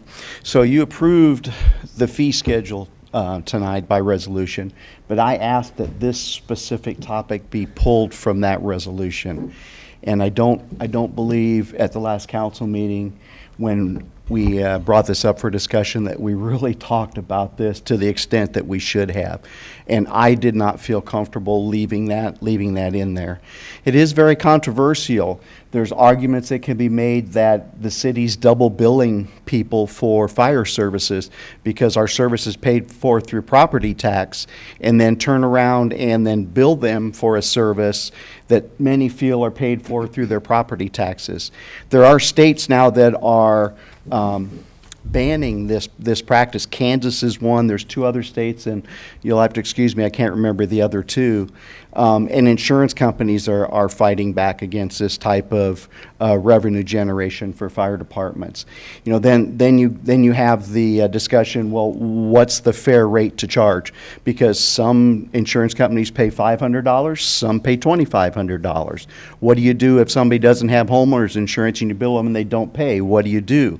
Are we penalizing people for being good residents of the community and having property taxes?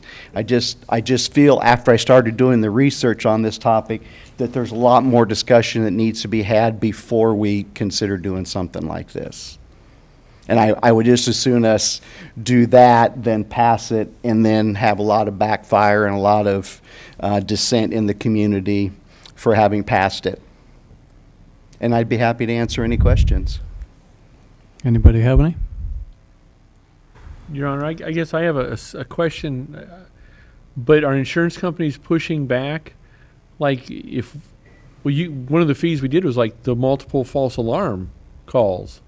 Well, the state allows us to bill for certain things. The hazmat response fee Right. is a specific type of thing, and we bill by city ordinance if we run too many false alarm calls. The insurance companies are pushing back, and they're saying that because they pay for this service in their property tax, that we are overbilling or overcharging, and the insurance companies are suffering that, and they're having to pass those costs on along to their insurance. But just on this. Just on that. But don't these, like when the college is the one I remember that before you came, they were out there every week with false alarms. Mm-hmm. Wasn't their insurance paying for that?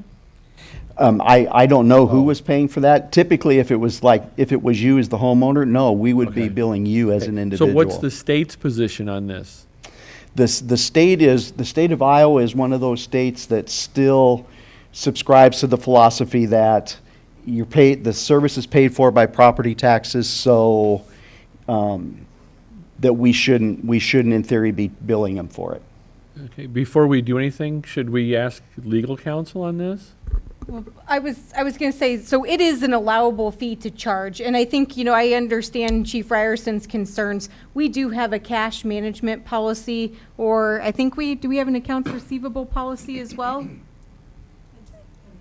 Okay, so accounts receivable is in cash management. There would be ways that you could implement this and provide sort of outs for those who didn't have insurance coverage for it. So if somebody didn't have insurance, they could sign an affidavit saying that they did not have insurance, and therefore we would waive the fee.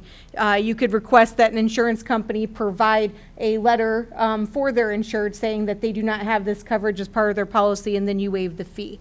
I looked at my homeowner's policy, and I have $1,000 worth of coverage for this very fee in my policy. Many people do have this. Many companies do offer it. And so it's a revenue that's out there that I think we can create our policy. And it's not one that we would use very often. We have how many fires a year approximately? Well, last year we had 167, but that includes like car fires and dumpster fires and stuff. Okay, if you're looking just strictly at structures, I believe we were 60. Yeah, so this is not a huge number of potential accounts receivable issues where you couldn't have a policy that you could implement to really govern those. So I think there's a way within our cash management policy that you could implement this, but provide those guardrails so that it wasn't as though we were chasing down individuals who had experienced a horrible tragedy, but then we were trying to collect from them when they had no means to pay it as well.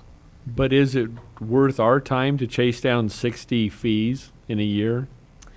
I feel like any revenue that we can try to collect at this point, I mean, in looking forward, we need to continue to work to enhance our revenue.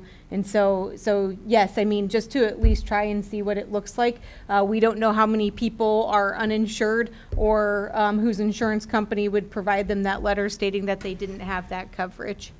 Did you hear that, Chief Tupper? No more driving by cars that are parked on the wrong side of the street. I have a problem with this. I think if we need to fund our fire department, we ought to through property taxes, and we ought to set the property tax with a properly funded fire department instead of going through these hoops and twist and having staff chase this down. And well, we can waive this person because they didn't have insurance. Well, you know what? They did pay their property taxes. You know, and I'm imagining that some of the differences in the homeowner's insurance is whether you got a Cadillac plan or whether you got. Now I'm paying for a Cadillac plan because I hardly want any deductible, so I end up with the $2,500 and I have a house fire. Well, you know, I guess myself, to me it would be more honest if we just did it with property taxes. It affects everybody, and it would. And if we need to do that to fund the fire department, then let's do that. So the difficult piece of that is we're capped. And so we're basically saying that there's a number of departments that we can't fully fund with the $8.10 property tax levy. And that's why we're looking at other revenue options, is because property taxes alone just aren't going to cut it now and into the future. So what we're saying is if there's 60 fires and they all have insurance, all of them, and their policy is $2,500, that's $150,000. So we're going to implement a policy to find $150,000 yearly. Well, but that's if they have $2,500. That's what I'm saying. Yeah. I'm saying best case more scenario. realistic is $500. Yeah, best case scenario is this. I agree with Mike. This is insane. There are very few. Because you're talking anywhere from $30,000 to $150,000. I'm against. Come back with a bigger number. Well, this is the discussion I'd hoped that we'd had last time, because we really needed to have it.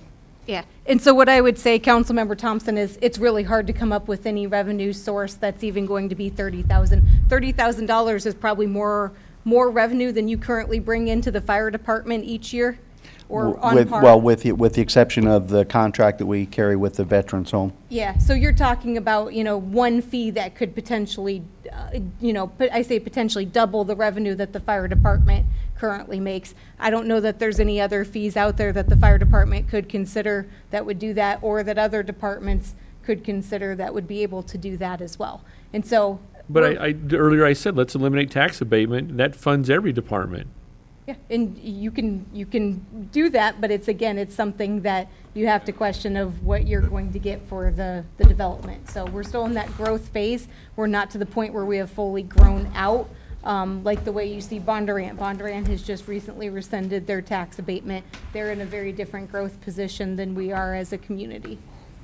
What's the worst case scenario if we tried it for a year to see what the pushback is from insurance companies and other people? Somebody sues us for double billing. An insurance company sues us or tries to, not pay the bill. I'm sure there'd be some type of legal action, would be my guess, as I read through and see what other states and other communities are doing. And I would say that would be minimized if an insurance company's, if we have the policy that says, and if an insurance company is willing to provide a letter to their insured that says that they do not provide that fee, then I'm saying we would write off the account. Just as if nobody had insurance and they were willing to file an affidavit or sign an affidavit that legal counsel would draw up, we would write off that account and it would no longer be something we would attempt to collect. So the idea is you're only collecting from those insurance companies that actually have the fee that is set out in policies. So again, what Mike said, we're going to go after, we're going to punish the people that are doing the right thing. I guess I don't look at it as punishing the people if their policy has created a fee and they've purchased a policy that has this fee that's available should something happen. Okay, I've said enough. This procedure, this type of cost recovery is more common in where you have volunteer fire departments as a way to fund.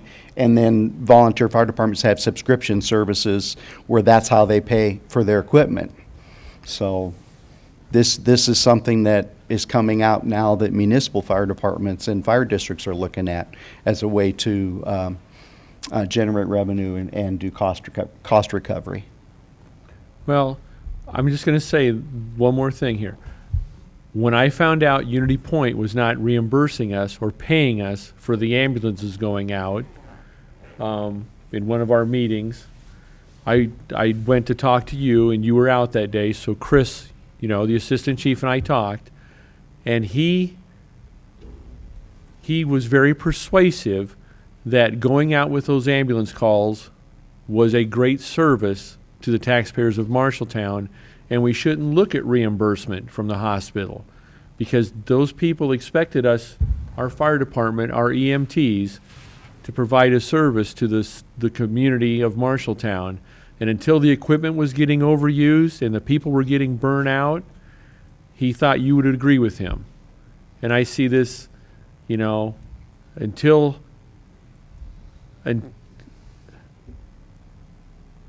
we are down to our last dime and we have to chase $150,000, I don't think this is the place to chase the $150,000. Because I think it's more hassle than it's worth.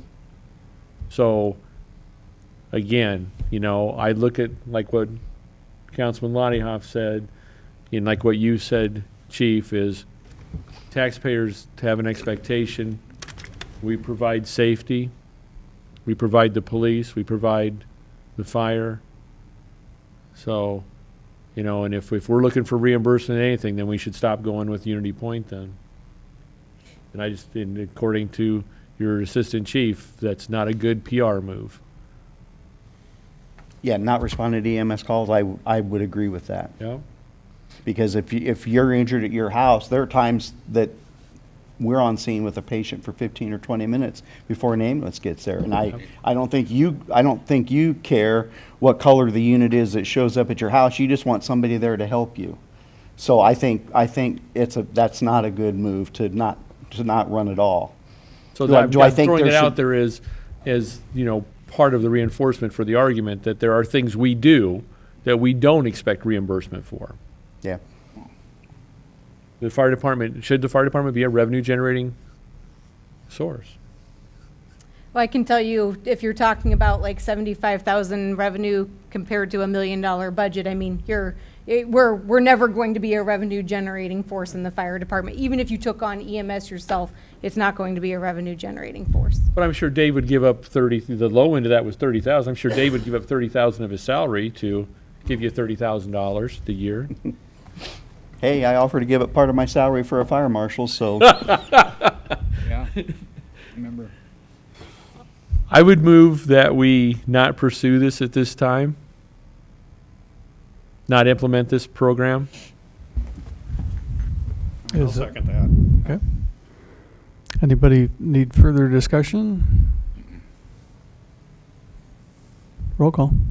Martin, Yes. Thompson, Yes. Weirin, No. Gowdy, Yes. Hoop, No. Lottiehoff, Yes. Okay, staff has its direction, and that Thank you.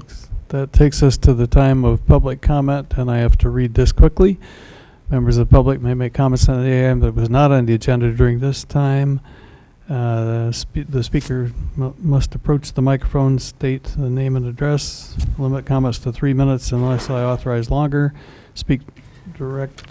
Shall direct comments to the mayor and council as a whole, and we, as mayor and councilors, shall not engage in discussion or debate on those items in order not to violate the open meetings laws.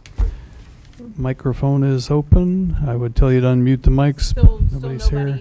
I don't see anybody doing a 100-yard dash to the microphone, so I declare that we are adjourned at the time of 7:59 p.m. Thanks for coming. Hey. By 1 minute.